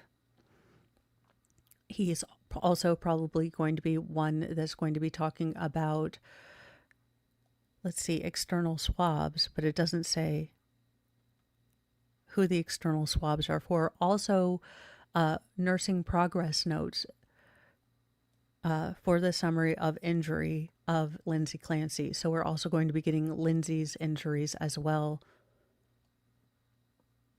I respectfully request authorization to process the suspect digitally and forensically, Lindsay Clancy, who is a patient at Brigham and Women's Hospital in Boston, in relation to a double homicide. So this is right before little Callum passed away. Excuse me. When she was only being charged for the two oldest children, and they thought they might be able to save the baby. Basically, they were allowed to document injuries using digital photography and major case fingerprints, allowing a civilian chemist to perform swabs for trace evidence and fingernail scrapings, things like that. So this was all done while she was in the hospital. Let's see. I am a trooper with the Massachusetts State Police and have been so employed since my graduation in March of 2012 from the State Police Academy in New Braintree. I obtained a Bachelor of Arts degree in Business Management from Curry College. I'm currently assigned since June of 2018 to the Plymouth County District Attorney's Office, State Police Detective Unit. Within this unit, my primary investigations are homicide investigations. During this time, I have been the case officer for multiple homicide investigation and multiple motor vehicle homicide investigations. As the case officer of these investigations, I have been the affiant of multiple search warrants. I have assisted as an investigator in over 3 dozen homicide investigations. During this time, I have investigated over 200 deaths, which were manners determined to be homicide, accidental, self-deletion, and natural causes. I have conducted and assisted with numerous investigations into various violent crimes, including serious physical assaults. While assigned to the Plymouth County District Attorney's Office, I have gained extensive amount of training and experience in homicide investigation, to include but not limited to child homicide investigations, cold case investigations, and collection of physical and virtual evidence, crime scene processing, interviewing and interrogation techniques, DNA collection and testing, along with courtroom tactics, prosecution, suspect development, social media, embedded engineering, and exploitation of digital evidence.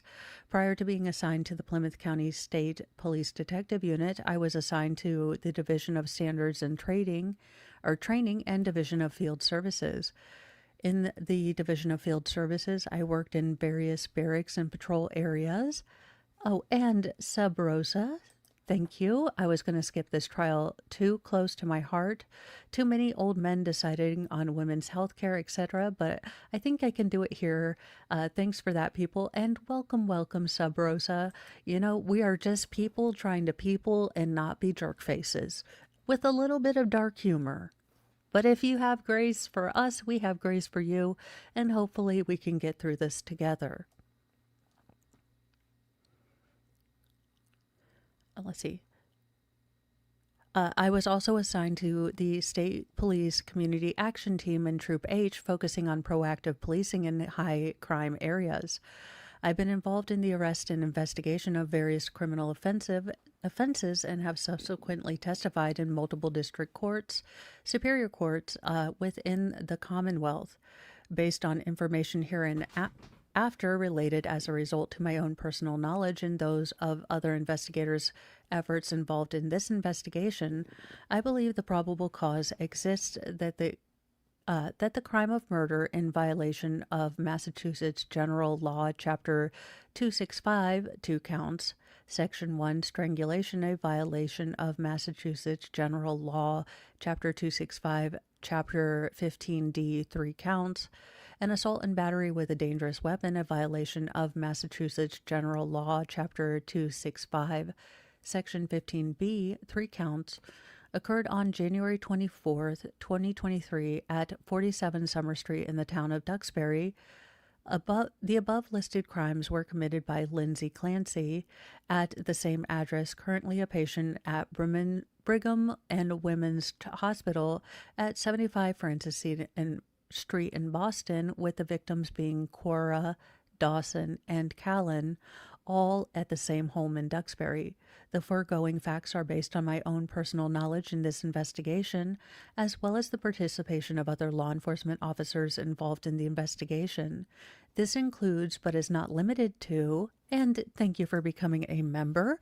Welcome to the Church of Mo. We have dark chocolate sarcasm and a lot of feelings. They're just hidden under sarcasm and that, dark humor. Welcome.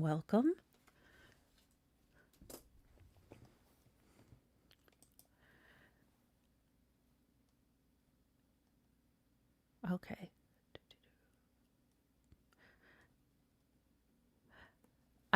Okay, so based on the information below here and there, I respectfully request a search warrant to be issued to document any injuries by use of digital photography, conduct major case fingerprinting, perform swabs for traces of evidence, which may be in the form of blood, saliva, hair, fibers, fingerprints, palm prints, shoe prints, or clothing of Lindsay Clancy, who is a patient at the Brigham and Women's Hospital. In furtherance of the investigation for the crime of murder, a violation of the same thing for the same victims.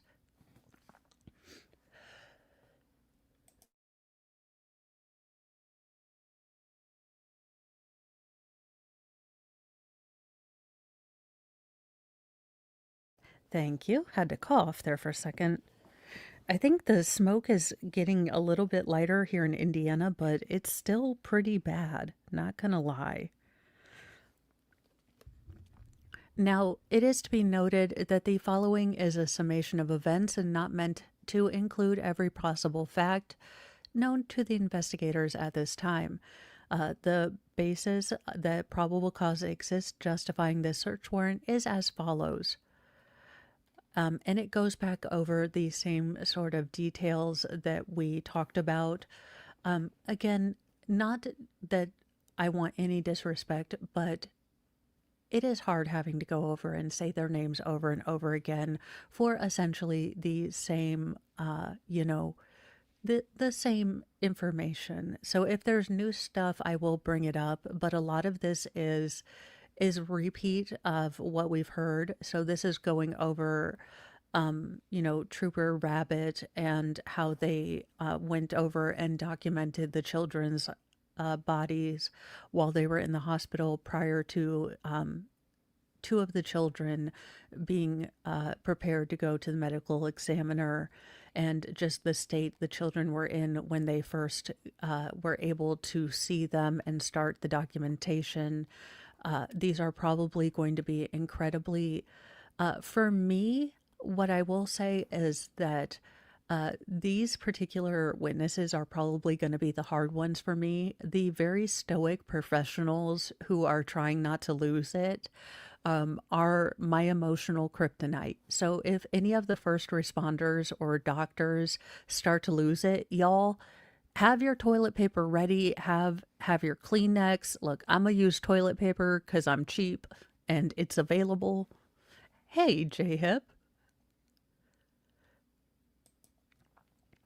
So this is going over what we know about and what we heard from the first probable cause or the first search warrant. So these are honestly the same documents and the same sort of fact pattern.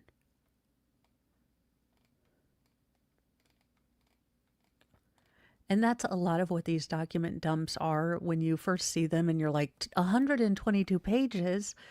A lot of this is that they have to attach a lot of the same sort of fact pattern. Wait, here we go. This is new.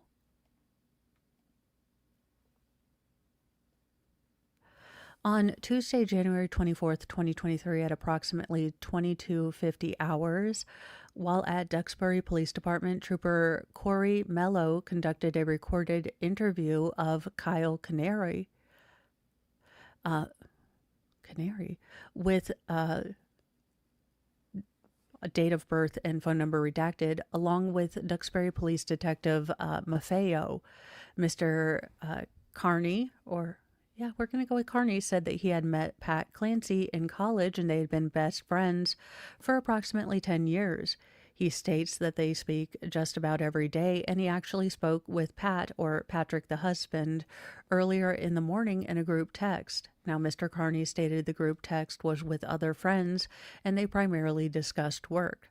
Now, Mr. Carney stated that Pat Clancy currently works for Microsoft while he works in the financial sector. Now, Mr. Carney stated that when he spoke to Pat earlier in the day, he seemed to be his normal self.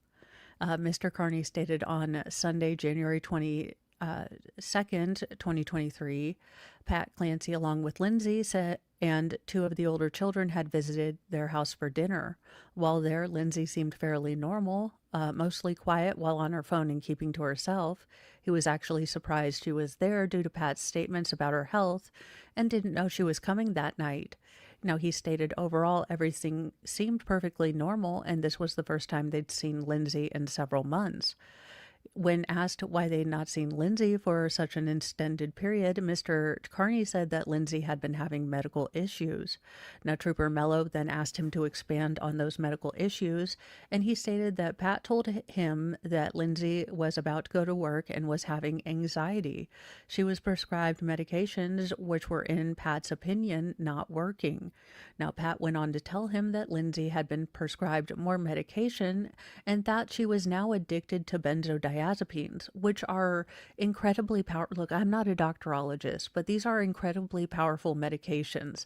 Medications that interrupt the way your, keto anxiety machine works up here, are very, very serious. It's not just popping a pill and things happen. These are incredibly complex chemical reactions that science only vaguely understands. We are throwing medications at a brain that science doesn't fully comprehend. Without regard, we have every different doctor throwing 27 different medications at this. Oh, and J Hip, I didn't know she was coming that night. Oh, J-Hip, phrasing just for you. And thank you so much. I mean, we've seen how they've affected Jordan Peterson. And look, I'm not going to get on the conspiracy of whether carnivore diet will save us all. But these are incredibly, powerful medications. And, not to sound like Jeff Goldblum playing Jeff Goldblum in Jurassic Park, the first one, but we are standing on the shoulders of giants and playing with science that we do not understand, with a brain that we don't fully comprehend how any of this stuff works. See CRPS for, documentation of we don't understand how our brain works, and yet we are throwing medications that have incredibly powerful side effects at problems without understanding fully what that could mean.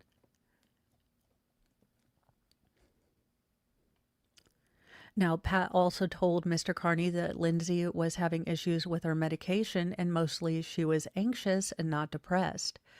Pat felt as if Lindsay was not overly anxious and that the anxiety levels were normal and not severe. Now, according to Pat, Lindsay had joked about talking to a therapist about her anxiety. Mr. Carney stated that Pat mentioned Lindsay was suffering from withdrawals from the benzodiazepines approximately a month and a half ago, and that's when he began opening up to both Mr. Carney and his wife, Sarah. Now, Pat told Mr. Carney that he was really concerned about the withdrawals and said Lindsay had the worst side effects possible. Lindsay was also prescribed more medication for sleeping. When asked if Lindsay had any close friends in the area, Mr. Carney stated besides local mothers group, she didn't have many friends. Now, due to this, Mr. Carney informed me that he, along with his wife, were going to start to engage one-on-one with Lindsay in the near future. Now, Pat also stated to Mr. Carney that Lindsay's family had been in Duxbury the past week to support her. Mr. Carney stated that he, along with his wife, went to college with Pat and they sent their children to the same daycare.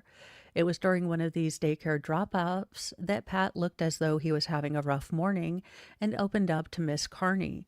Pat had communications via text message with Miss Carney on January 5th, 2023, in regard to Lindsay and the treatment and medication she was receiving.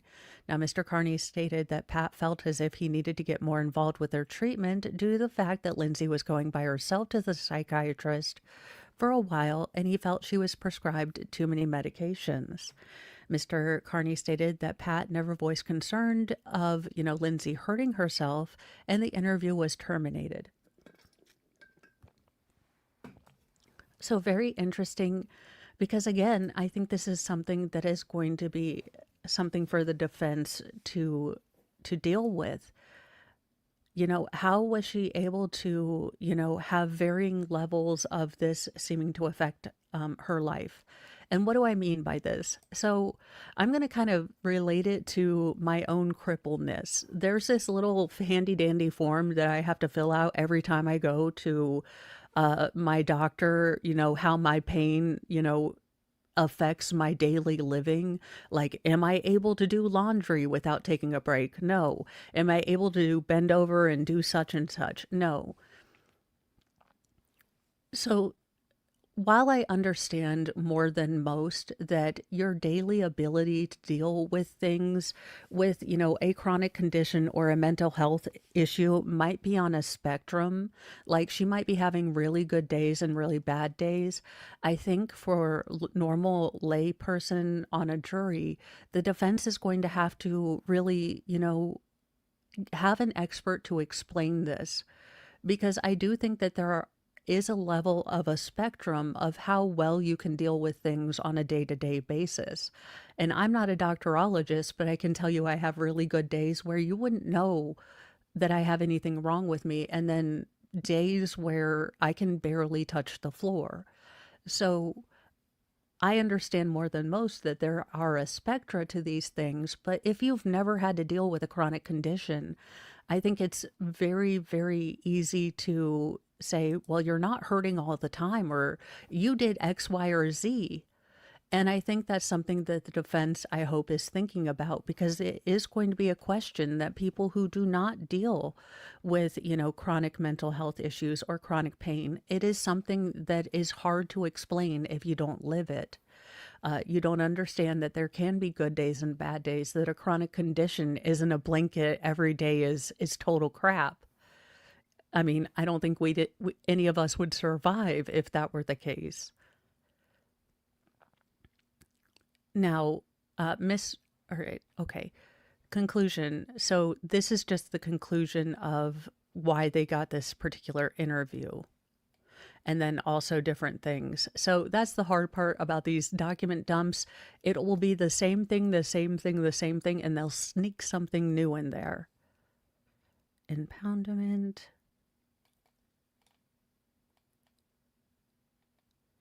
Do-do-do.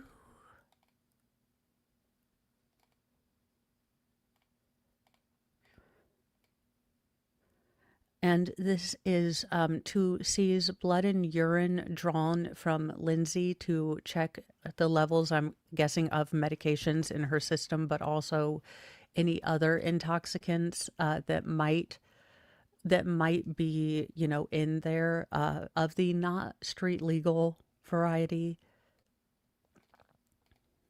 And they took 6 vials of blood and 1 sample of piddle.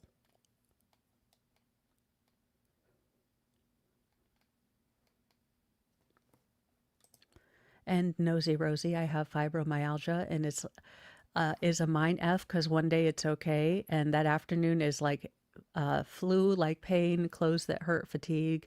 Look in the mirror, and there's a healthy person. It's very much like that. Today, I am not having a great day. Look, y'all, as your hot mess priestess, I am a stubborn butthole. I do not listen to my body's limits. But when I am trying to do that, when I am trying to do my best so I can, use my walking pad and everything else and listen to my body's limits, and then I have a day like today where I wake up and just putting my foot on the floor is a kick in the teeth. Like, I'll take the punishment when I do jackass things with my new body. But daggone it, when there is no rain and there is no reason why my body should be hurting, I do not understand it. I just don't. I would like there to be a reason. Okay, what? This search warrant. Field.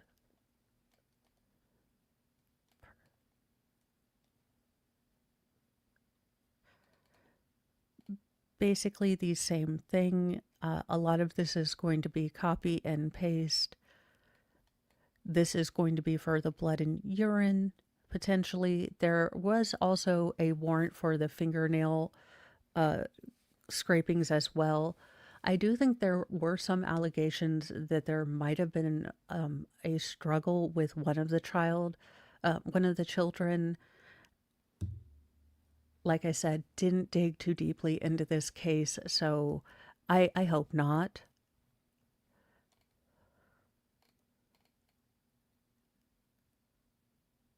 Okay, basically the same thing. Now, it will be interesting if the state will bring up the doctors that are mentioned in the search warrant, because, you know, I do understand that there is a civil and medical malpractice lawsuit out as well, but it will be interesting to see whether the state brings these, mental health professionals and what their assessment of Lindsay's, contemporaneous mental health, you know, experience was, with the understanding that women are great maskers. So she might have been actively going to psychiatric help, but not giving up or not being transparent about the severity of her issues and what she was dealing with. Now, I know there are certain tests that can weed out basically when you're trying to cheat the test, regardless if you're trying to malinger like Sarah Boone and fake an illness, or if you're trying to fake that you don't have an illness. I know there are certain kind of matrices in these tests that are supposed to weed that out, but I wonder if she was masking a lot of her just stay hip, because you're always doing fun stuff. Also, I'm just terribly bad at reaching out to people, to be honest with. But I'm trying to get better. Just J Hip. We need to roast. Look. Thank you so much. Mo never has me on. So mean. I'm unsubscribing. Well, is this where I get to say bless your heart? At least you say my name. Jess will not say my name. It's just 2 little letters. Jess, M-O. Why won't you say my name? You'll trash Defense Diaries, but you will not say my name. Is it because I made fun of your eyebrows? Legitimately, and from the bottom of my heart, that took me 5 minutes. I spent more time finding a bra. Legitimately. So, if it makes you feel any worse, I didn't even spend that much time on it.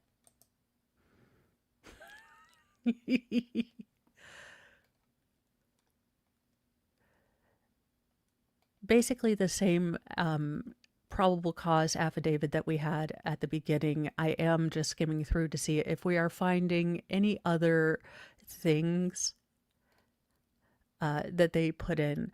Now, we will, I'm guessing, be getting also audio and visual of the husband going into the various places. Now, both sides said that they were willing to stipulate. I do wonder if a bulk of the time that is going to be, projected in this case is because of the litany of laboratory, witnesses. Now, the state and defense have said that they are both amenable to stipulating to a lot of the chain of custody. The defense attorney doesn't seem to be arguing so much on the fact pattern of the case, but definitely, culpability, what level of responsibility that Lindsay has, given the cocktail of medication and the allegations of postpartum psychosis, or some level of postpartum depression along with bipolar. They are going to have experts that I do hope will be able to explain more of the mental health issues, because I really do think that this is going to be the battleground. These are where you are going to see both sides draw their metaphorical daggers.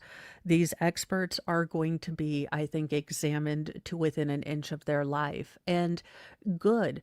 We need to get to the bottom of this. we shouldn't be 20 years post Andrea Yates and still having this. Oh dear Lord, the ignorance of twidiots. Oh, well, let's respond to someone. Since someone has decided to take this on the Twinternet. Now, this is what I posted. Now, y'all, there is nothing more pointless in life than arguing with people on the twidiots.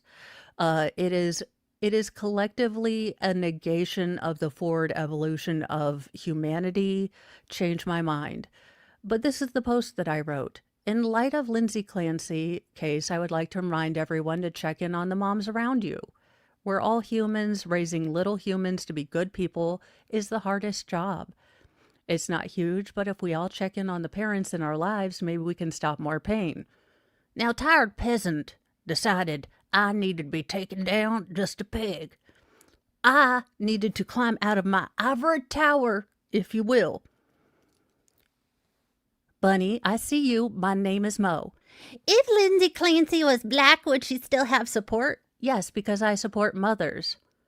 I don't look at people and judge the outside cover. That's a you thing, not a me thing. So you take your stuff and you keep it with you. That's a me thing. If she was an unattractive woman, would she still get that support? Again, I may joke about fashion, but I have supported and not supported many people, and I don't give a rat's ass what they look like. If Lindsay Clancy was Latina, would she still get the same support? Absolutely, because she's a mom. In my book, yes, she would. If she were homeless, well, then it would be a completely different fact pattern, and I would question why she had a husband and 3 children and she was on the street. There would be a lot of this. But thank you for your virtue signal. The entirety of the internet now knows you're a good person. You have owned me. Congratulations. Your participation award will be available in 6 to 8 weeks. Now, it is the entirety of the internet. If you would like to open the box that says Muppet porn, you be my guest. I wouldn't open it, but congratulations. Sorry. Just thought I would take a moment to respond to a twiddiot.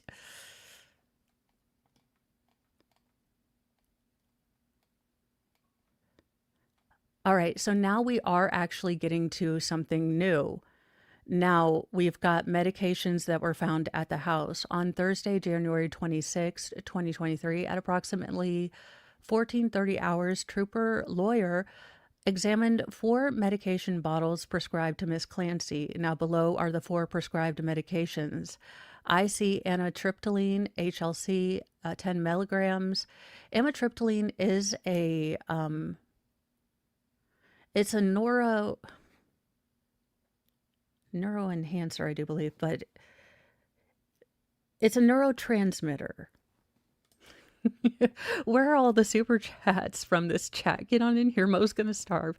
Look, Mo needs to lose about 20 more pounds, but thanks to that tooth stick that Megan told me to buy, I am losing weight precipitously.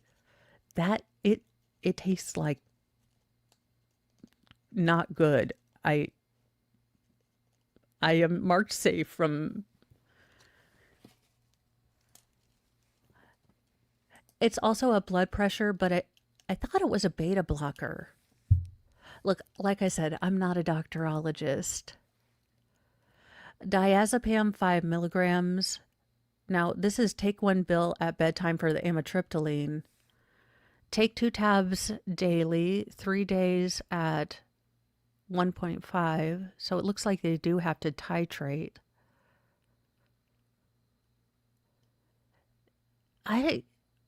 This doesn't sound right. Again, I'm not a doctor. Look, I gagged. I opened the package and gagged, so I will not be using the cool trendy toothbrush stick that Megan has. She's like, just let it air out and it'll smell better. I'm like, no, I think God intended me to be a Colgate gal. let's see, diazepam. So the 5 milligrams was maybe a PRN dose. It does seem like they tried to bolus it. So they tried to give her a sort of larger dose to maybe calm her down at first, because she took 2 tablets, so 10 milligrams, and then for 2 days. Then for 3 days, she took 1.5 tablets. This is a lot of medication. A Miswak stick. I don't know. She said it was this natural toothbrush stick that you're supposed to chew on that brushes your teeth. Apparently, it is all the rage and may or may not, if you partied in the 80s, have the taste of a certain white powdery substance. Allegedly in Minecraft. Not that I know this. Now, I didn't party in the 80s or the 90s. Really, even the 2000s, to be honest. Not a party person. So I got this toothbrush stick because I thought, natural toothbrush, this will be great. I think I'm marked safe from the 80s.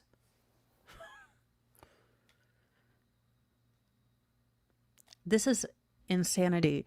So not only is she on a PRN kind of bolus of this larger amount of diazepam, but then she is on 2 milligrams of diazepam, 1/2 for 3 days, and then stop. This is a lot of medication. Trazodone, 150 milligrams. Take 1 tablet by mouth every day at bedtime. Based on foregoing reliable information, it is my knowledge and belief. This is a lot of medication. I do hope that they have someone to explain this dosing schedule. Like I say, this could all be totally normal, how they titrate and dose. But Lindsay is not a big person. This is a lot of medication. I mean, I would assume at my current weight, I probably weigh 40 more pounds than Lindsay, soaking wet. This would be, I would think, dosages for someone my weight, not, 110 pounds soaking wet. And I'm not a doctor, but this is concerning.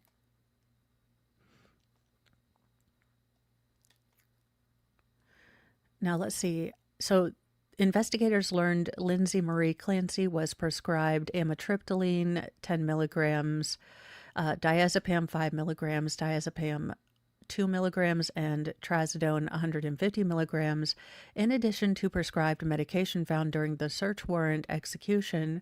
Patrick Clancy mentioned during his interview that she was, in his opinion, addicted to benzodiazepines. We intend to seize vials of blood and urine and have laboratory tests performed. Now, according to the Mayo Clinic, a listed precaution for trazodone is as follows. For some teenagers and young adults, this medication may increase thoughts of ideations of a harmful nature to others or yourself. Regarding diazepam, Mayo Clinic lists the following precaution. Some changes that have occurred in people taking this medication are like those who are seen in people who drink too much alcohol. Other changes might be confusion, worsening of depression, hallucinations, seeing, hearing, or feeling things that are not there. So there are different types of hallucinations. There are auditory hallucinations, so ones that you just hear. There are command auditory hallucinations. So auditory, you are hearing voices telling you to do something. They are commanding you to do something. And I believe that is the allegation that Lindsay made, that she was hearing command auditory hallucinations. There can be visual hallucinations, and there can be hallucinations that incorporate all three. Polly Pocket's Power Trip, I intend to start, if they don't do opening statement, I intend to start the civil lawsuit tomorrow, so I will be stocking up on tea and lemon water and honey, because it is 700 pages, but this is ridiculous. And, on a serious note, if you're a mom out there and you're struggling, look, seriously, I have 6 kiddos. This is the hardest, most scary, most thankless, most wonderful, awesome, terrifying job you will ever have. And as a mom of 6, I can tell you more often than not, I go to bed worrying that you're not doing it right, that you're too much or not enough, or this other mom seems to have all the Matilda Jane stuff and her daughter always has the most beautiful hair and you're barely, surviving and you just found a Cheerio in your bra. It's going to be okay. If you have to take a break, it is not a sign of weakness. Let me tell you, put yourself in timeout. Let your kids know that even as an adult, sometimes we have big feelings and they're hard, and that even we have to take a timeout and a break to reset. If you're having a rough day, call someone. Put your kiddos in a safe place. I've done it before. I've had to take a minute. I've had to take a break. I've had to go into the bathroom and shut the door. I have felt like I was losing my mind, my personality, who I was. I had become mom and not Mo. Mo was a gone, distant person. All of these are normal. If you need help, it's not a sign that you're weak or a bad mom. If you need help, reach out. There is help there. Other moms who have been in the trenches will be there for you. Don't hide it away. Don't mask. It's not, you're doing motherhood wrong. Motherhood is incredibly hard. Ask for help. There are people that will, take care of your kiddos while you go sleep or just have a thought. And don't lose yourself. Small things, little things. I wish I had done. Take my advice. Do small little things for yourself. Feed the woman that you used to be before you were a parent in small little ways, even if it's just, watching true crime with your earbuds or, watching a TV show that's, not part of Paw Patrol. Do something that feeds you. I know it sounds selfish, but when you take care of you as a person, you're a better mom. Don't forget to feed that person.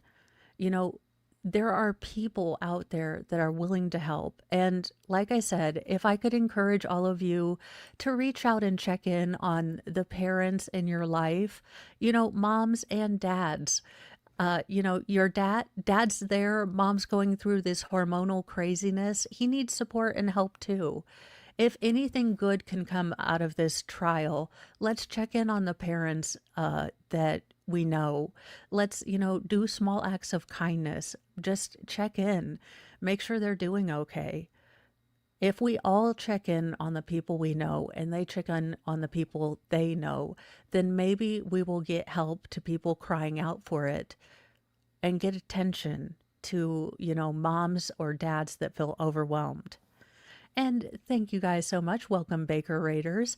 We are going through the probable cause affidavit. A lot of it is repeat. It's 122 pages, but we are getting certain information, the amount of medication, the amount of very powerful psychiatric medication, different stories that were going around, and the severity of how these symptoms were interacting with Lindsay's life. Now, I still think that there's going to be a lot for the defense to have to explain, especially with her ability to have appeared normal and have gone to a doctor's appointment on the day of the incident. And the fact that her husband, who was clued in to, her struggling, felt okay leaving her home with the kiddos to go out and get medicine. I think those are going to be things that people are going to ask. And I hope that the defense is able to explain this, because just being a layperson looking at some of these medications, these are ones that would knock me out. Now, blood samples were taken of Lindsay Clancy as she was in the hospital. in order to ascertain what levels of medication she was on during the time of the incident. Now, these were taken as she was being treated for her spinal fractures and different injuries that she had done to herself.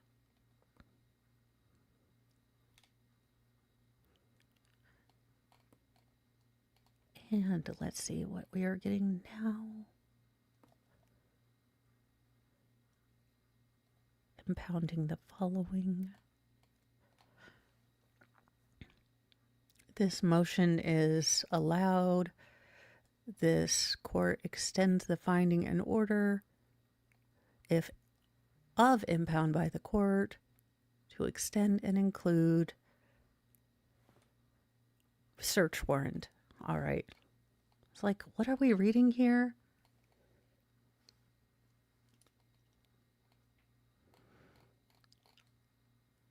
This is going to be the data from the cell phone. So in particular, in the search warrant was listed Lindsay Clancy's cell phone. Now, I have no doubt that they probably did eventually write a cell phone for Patrick Clancy's cell phone as well, just to clear him completely, but not only to look to maybe, cooperate that he was worried about his wife. Maybe he looked up benzodiazepine toxicity or, addiction treatments, things like that. So this is going to be for the cell phone and the electronics. And it does look like, from what we were told, at least by this very limited information in the search warrant, there were searches for not only the restaurant that was sort of out of the way, according to the state. Now, the state says this, but according to a search warrant that we've just gone over, V3's was only 8 minutes away from the house. So when the state says that it was, unusual and he went to a part of town that he never went to, it's 8 minutes away from the house. And we are halfway through.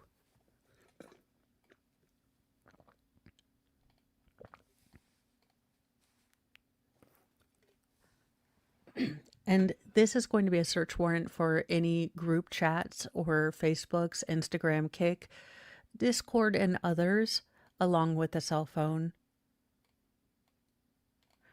A lot of this is going to be, again, just the same information going through, unfortunately, the terrible fact patterns. Now, I am trying to keep up with what is going on in the courtroom.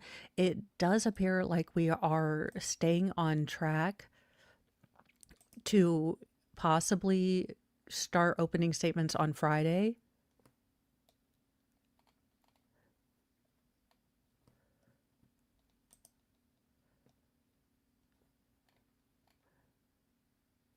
Oh, I don't. It does look like we're still on pace. I'm actually shocked that we are getting a jury seated this quickly. I would have thought it would have taken a lot longer because of just the fact that some of the jurors, would be asked about their mental health or prior medical history. And with this being a multiple child homicide, I could see this, being an incredibly difficult one to find jurors that would be able to stay, keep an open mind and, look at the facts and be open to being unbiased. But also, when you have to then disclose maybe personal interactions about your mental health, I could see this being an incredibly difficult one to seat. So I'm actually shocked that we ended yesterday with 12 jurors.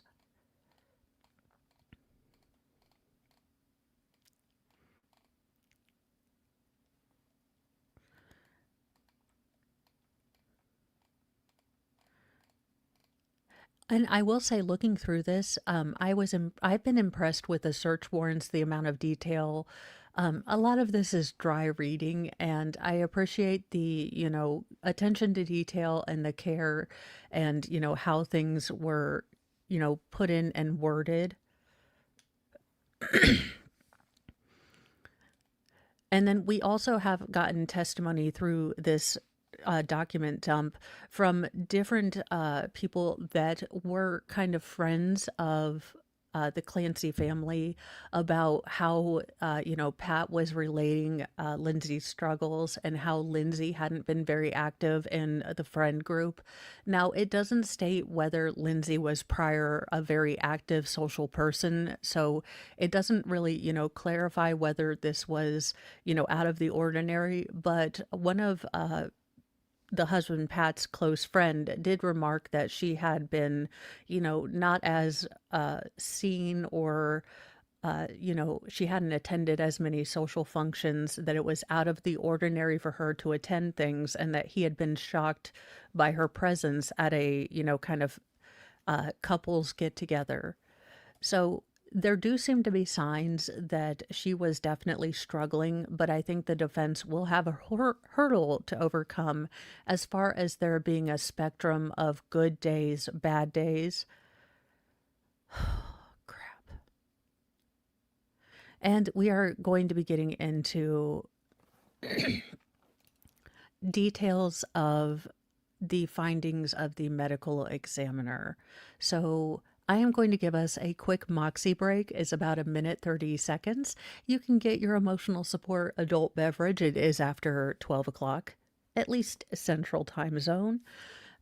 Or, gummy nerds, whichever you happen to have. I happen to have the pink bag, but this is going to be some pretty rough stuff. So y'all go get your stuff and, get a Moxie break in. I take it down. Woo! Yeah. Oh yeah. I take it down, minute and a half. Yeah. When the dock gets long and the tea is hot, and the motions filed are quite a lot. When the state says boom and defense says pass, that's when I call my mini ass so classy and sass. Woo! Oh, Moxie, the emotional support mini donkey, tiny but mighty, a courtroom honky tonky. If the trial goes sideways, she don't panic or balk, just a soft little hee-haw and a judgmental walk. Clip clop, trying to do the mess. Ears perked, hot, and out of rubble distress. When the facts get wild and the lawyers get snarky, I lean on my emotional support.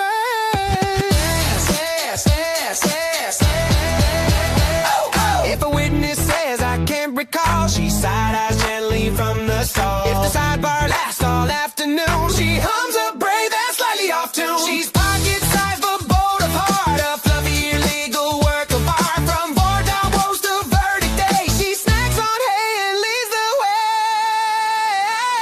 Oh, Moxie, queen of the pasture class, small but ruling the law to grass.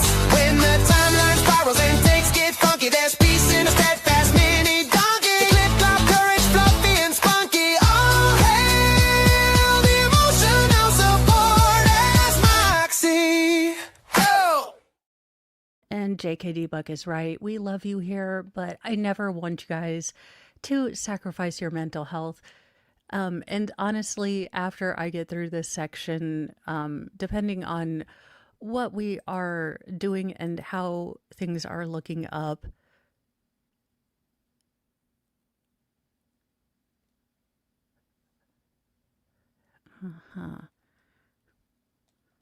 where? Oh, I forgot when you look at Twitter, it sometimes starts talking to you. So I was like, oh my gosh, you guys, I think I'm having a stroke. I'm hearing voices. But no, I'm not. Twitter just decided to start talking to me. But this is a warning if you guys are new here. We are going to be getting into the medical examiner's findings. I'm very much on this channel like Simon Whistler. I'm more CSI than Saw. So I will give you this, but at the end of the line, these are children, so I'm going to be as dignified as I can. On Wednesday, January 25th, 2023, at approximately 9 a.m., Trooper Williams Frias attended the autopsy of Cora and Dawson at the medical examiner's office located in the town of Sandwich. Trooper Frias and Dr. Barbara Vidal was the medical examiner, along with Trooper Beth Garfield from the Massachusetts State Police Crime Scene Services. Now, during both autopsy, Dr. Vidal observed the following trauma to Cora and Dawson. Small bruising on both sides of both legs, so on the interior and distal. So basic inside and outside of both legs. Small bruising on the back of the right leg. Now that was not present on Cora.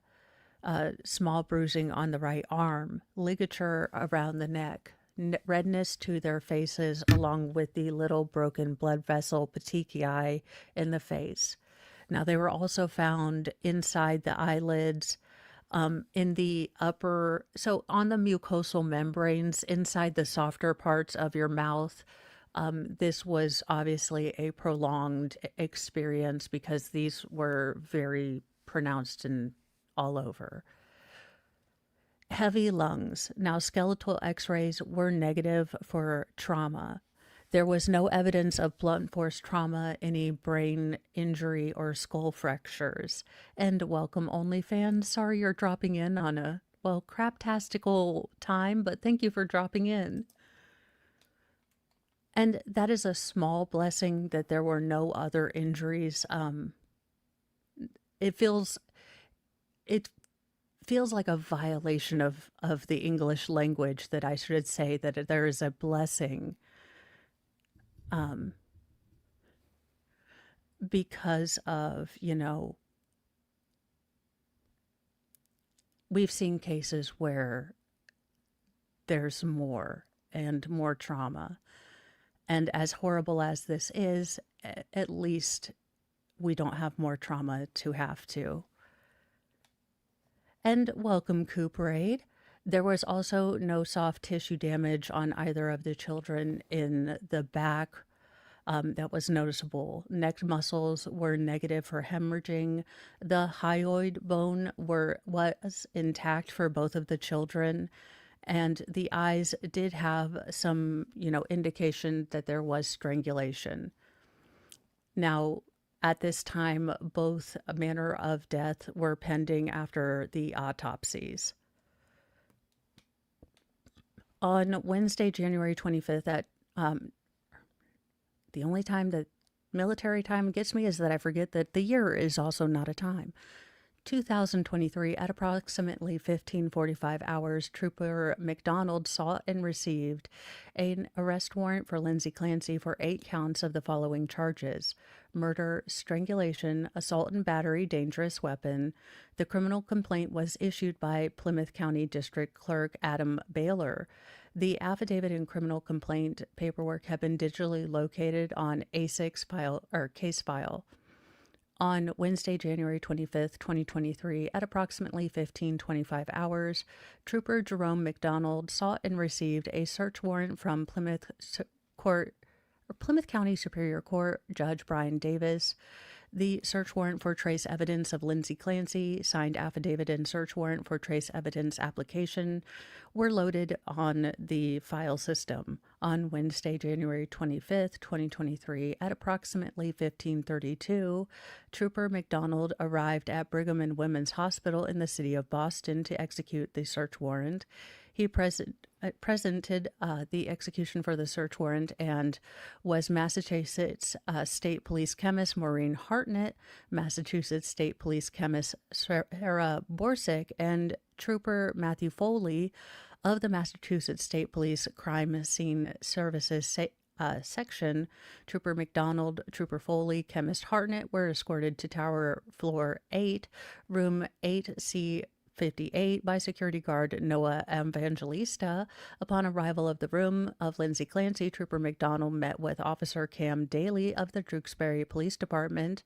Trooper McDonald briefed registered nurse Meg Collins and Lieutenant Chris Cherubino of Brigham and Women's Hospital security staff, and they brought a copy of the warrant.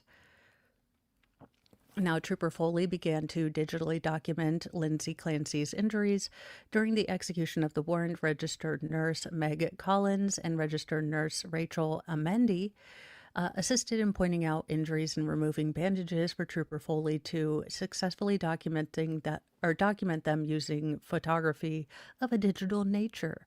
Now, during this time, Trooper McDonald observed the following injuries to the body of Lindsay Clancy: right wrist, multiple lacerations from a sharp object; right hand, possible scrapes on the backside of the hand around the knuckles; left wrist, multiple lacerations from a sharp object; left hand, possible scrapes on the backside of the hand around the knuckles; 2 bruises on the left bicep; neck, multiple lacerations left to right side of the neck, deep cut on right side of neck; left leg, possible light bruising to thigh; and right leg, possible light bruising to thigh.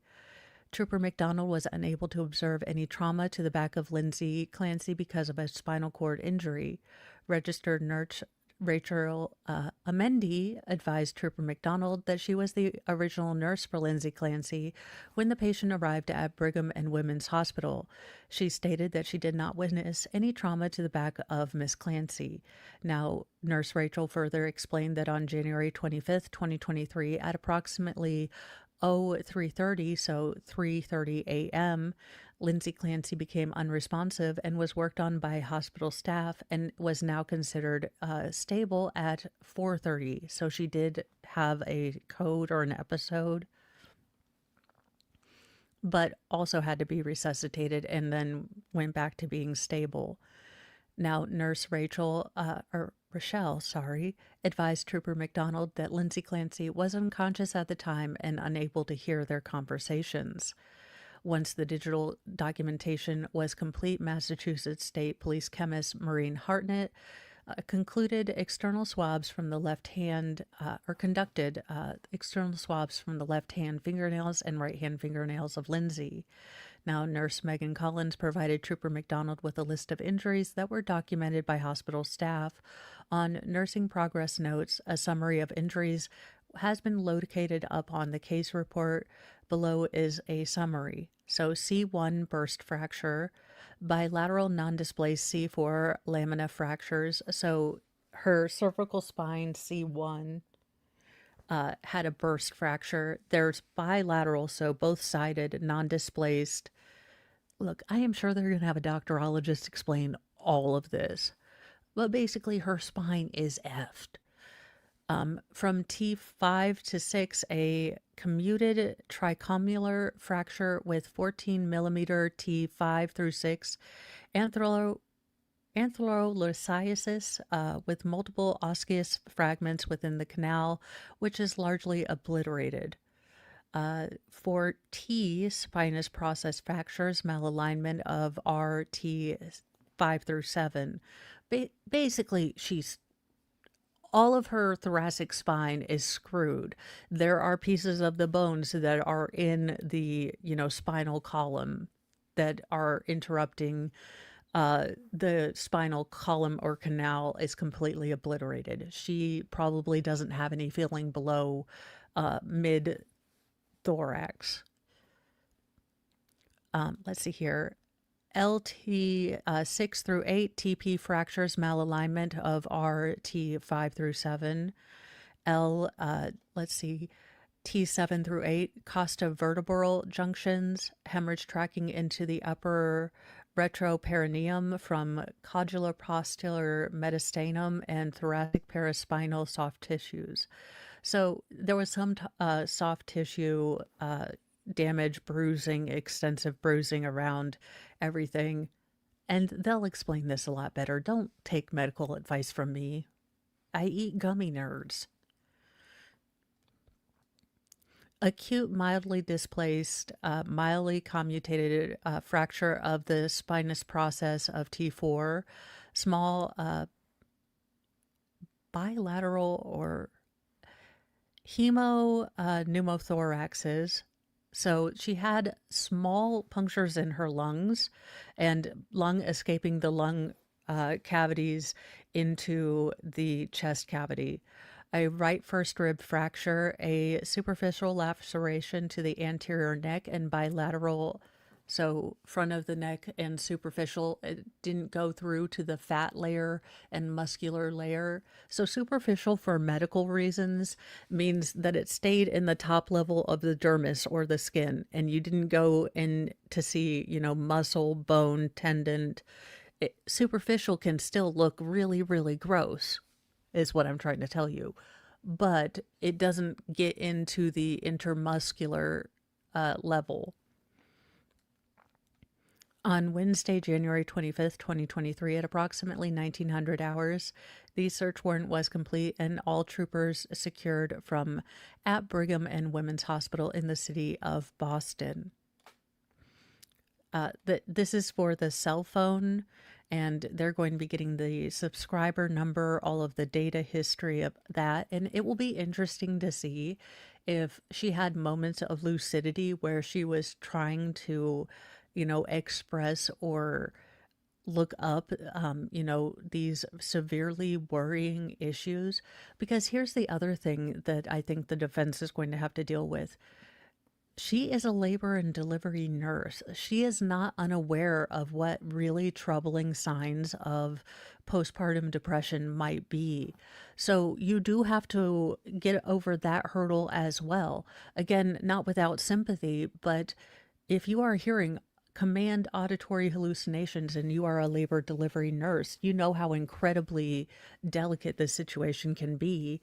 I mean, was she trying to look up, or mask her symptoms? Was she trying to, say, I'm in denial, I don't have it this bad. If I just do this, this, and this, it will work out. I don't know. There's a lot of unanswered questions, but these would be questions that I would have of the defense.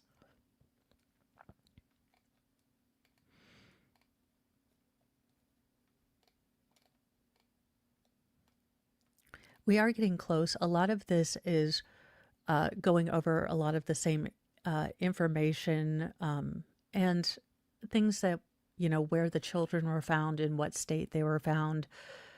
This is going over a lot of the electronic devices, along with journals, notebooks, and handwritten documentation. So these might be helpful for the defense if she was really having such chaotic and disorganized thoughts and losing attachment with reality. These contemporaneous, handwritings may be good in corroborating that. And Polly, oh, they now have 17 jurors, only one more needed. Thank you so much, Polly Pockets Power Trip. I get sidetracked on the twit-twat. I really do. So I try to stay off when I'm trying to read because I know the ADHD is strong in this one. So it will be interesting to see if any of these diaries contain, maybe very personal and very heartbreaking testimony of a mother who feels like she's losing her grip with reality. And God, I hope we don't have Trooper, what is it, Garagos? No, not Garagos. Who is the dingus that screwed up the digital evidence in the Birchmore case? He was also in the Karen Reed case, but I cannot remember his name to save my life. All right, let's see what this motion is extended.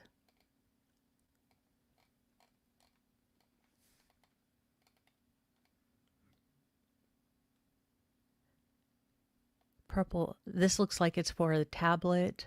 So just more, again, crossing the I's, or crossing the T's, dotting the I's. You can tell I have dyslexia. But I am appreciating the attention to detail. There have been some cases, Garano. What a douche. I mean, yeah, I said it. Never mind. I do like that we are getting as much attention to detail in this case, in this document dump. I know we all have now more questions, like we usually do when we get these, pre-trial document dumps. How this? Why that? So it will be interesting to see what we are shown. Now, I guess this looks like we are looking at possibly opening statements maybe Friday. I doubt that they would do them tomorrow. Let's see what this one is being written for. Yeah, this is just for the tablet.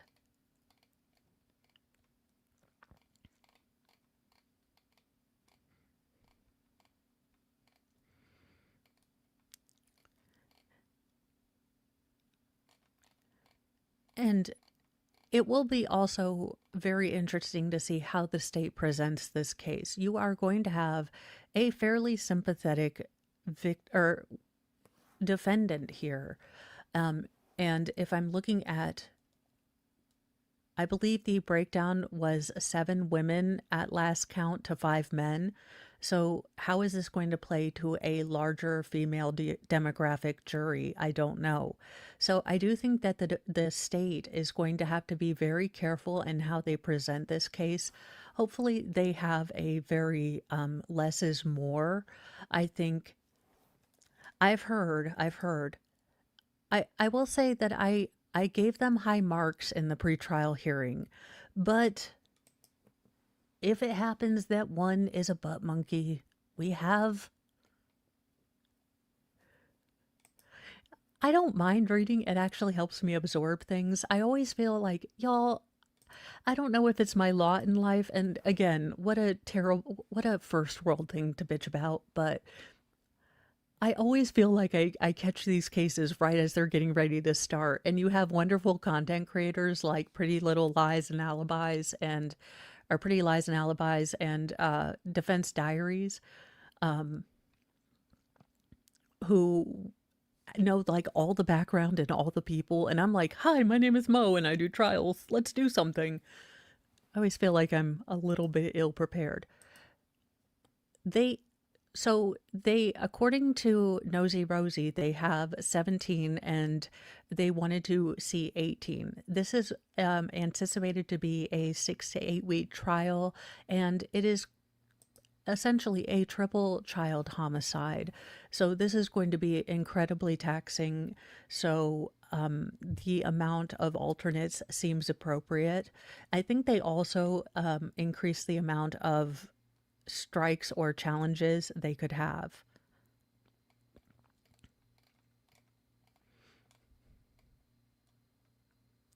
Now, there were a couple of things I did really commend the judge and both sides kind of taking times to talk about logistics and things like that, especially with the amount of people that they're going to have on the jury panel. They took time to, talk about logistics as far as every single person on the jury being able to see and being able to, oh, sorry, Nosy Rosie is right. It was Polly Pocket. You are correct.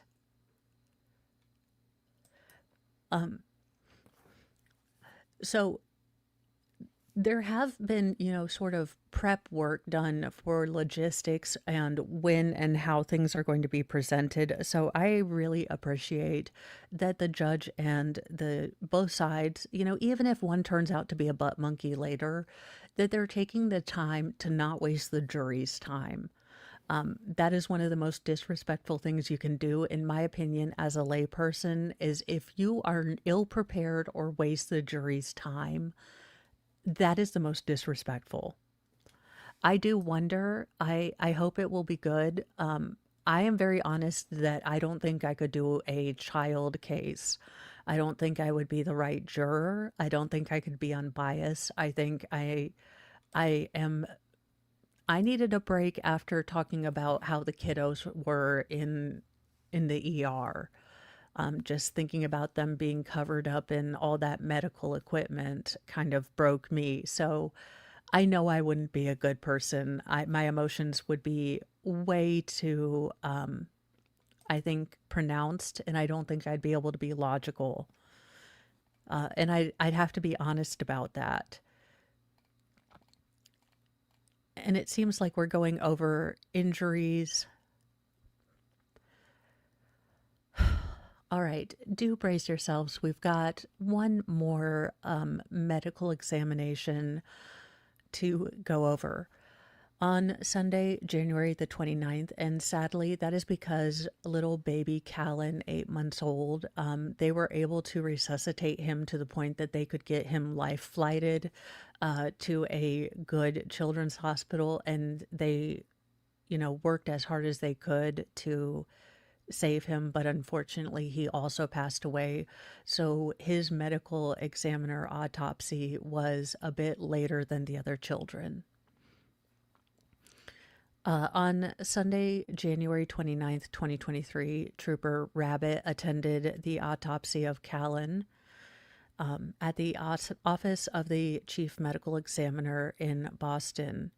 The autopsy was conducted by Dr. Kimberly Springer with the assistance of OCME technician Moss Glatter. The autopsy was digitally photographed by Trooper Mather Foley of the Massachusetts State Police Crime Scene Services Unit. Callan was observed on the table. He was dressed in a diaper.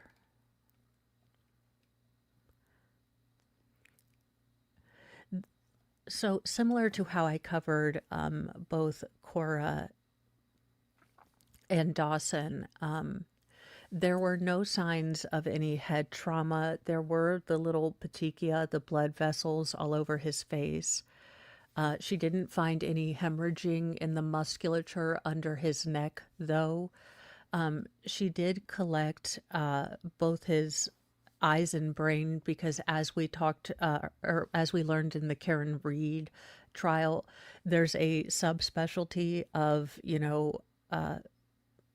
medical examining. It's I think a neuropathologist, a forensic neuropathologist, but basically in order to opine about the brain in a medical legal capacity, I think you need to be a neuro forensic pathologist. So to examine that there, just because she couldn't see any trauma, that there wasn't microscopic bleeds or injuries to his eyes or brain that might indicate trauma to the head, those were sent on to another doctor.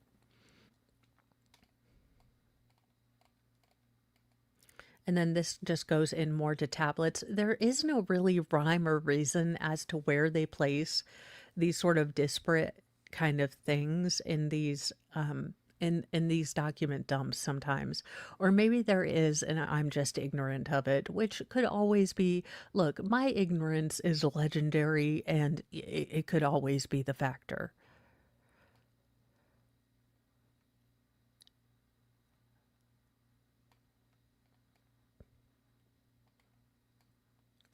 Now, the exercise bands, the exercise resistance bands were also collected.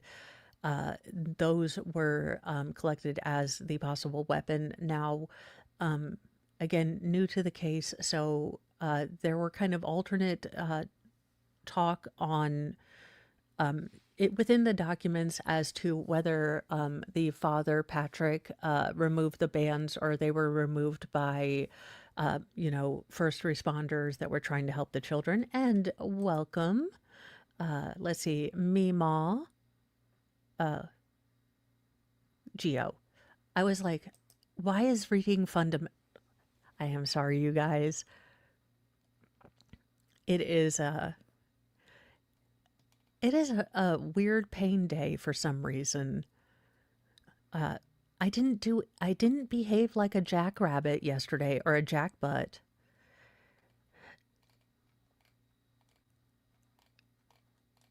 Looks like we're getting very close to. So, and everything was sealed and impounded.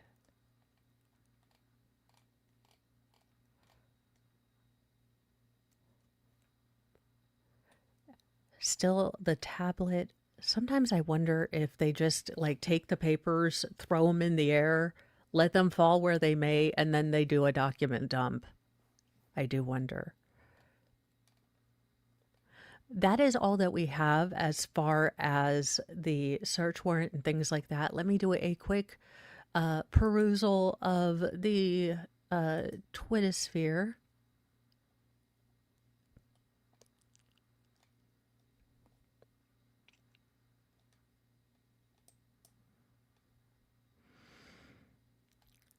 Okay, something from Nate Eaton 7 hours ago.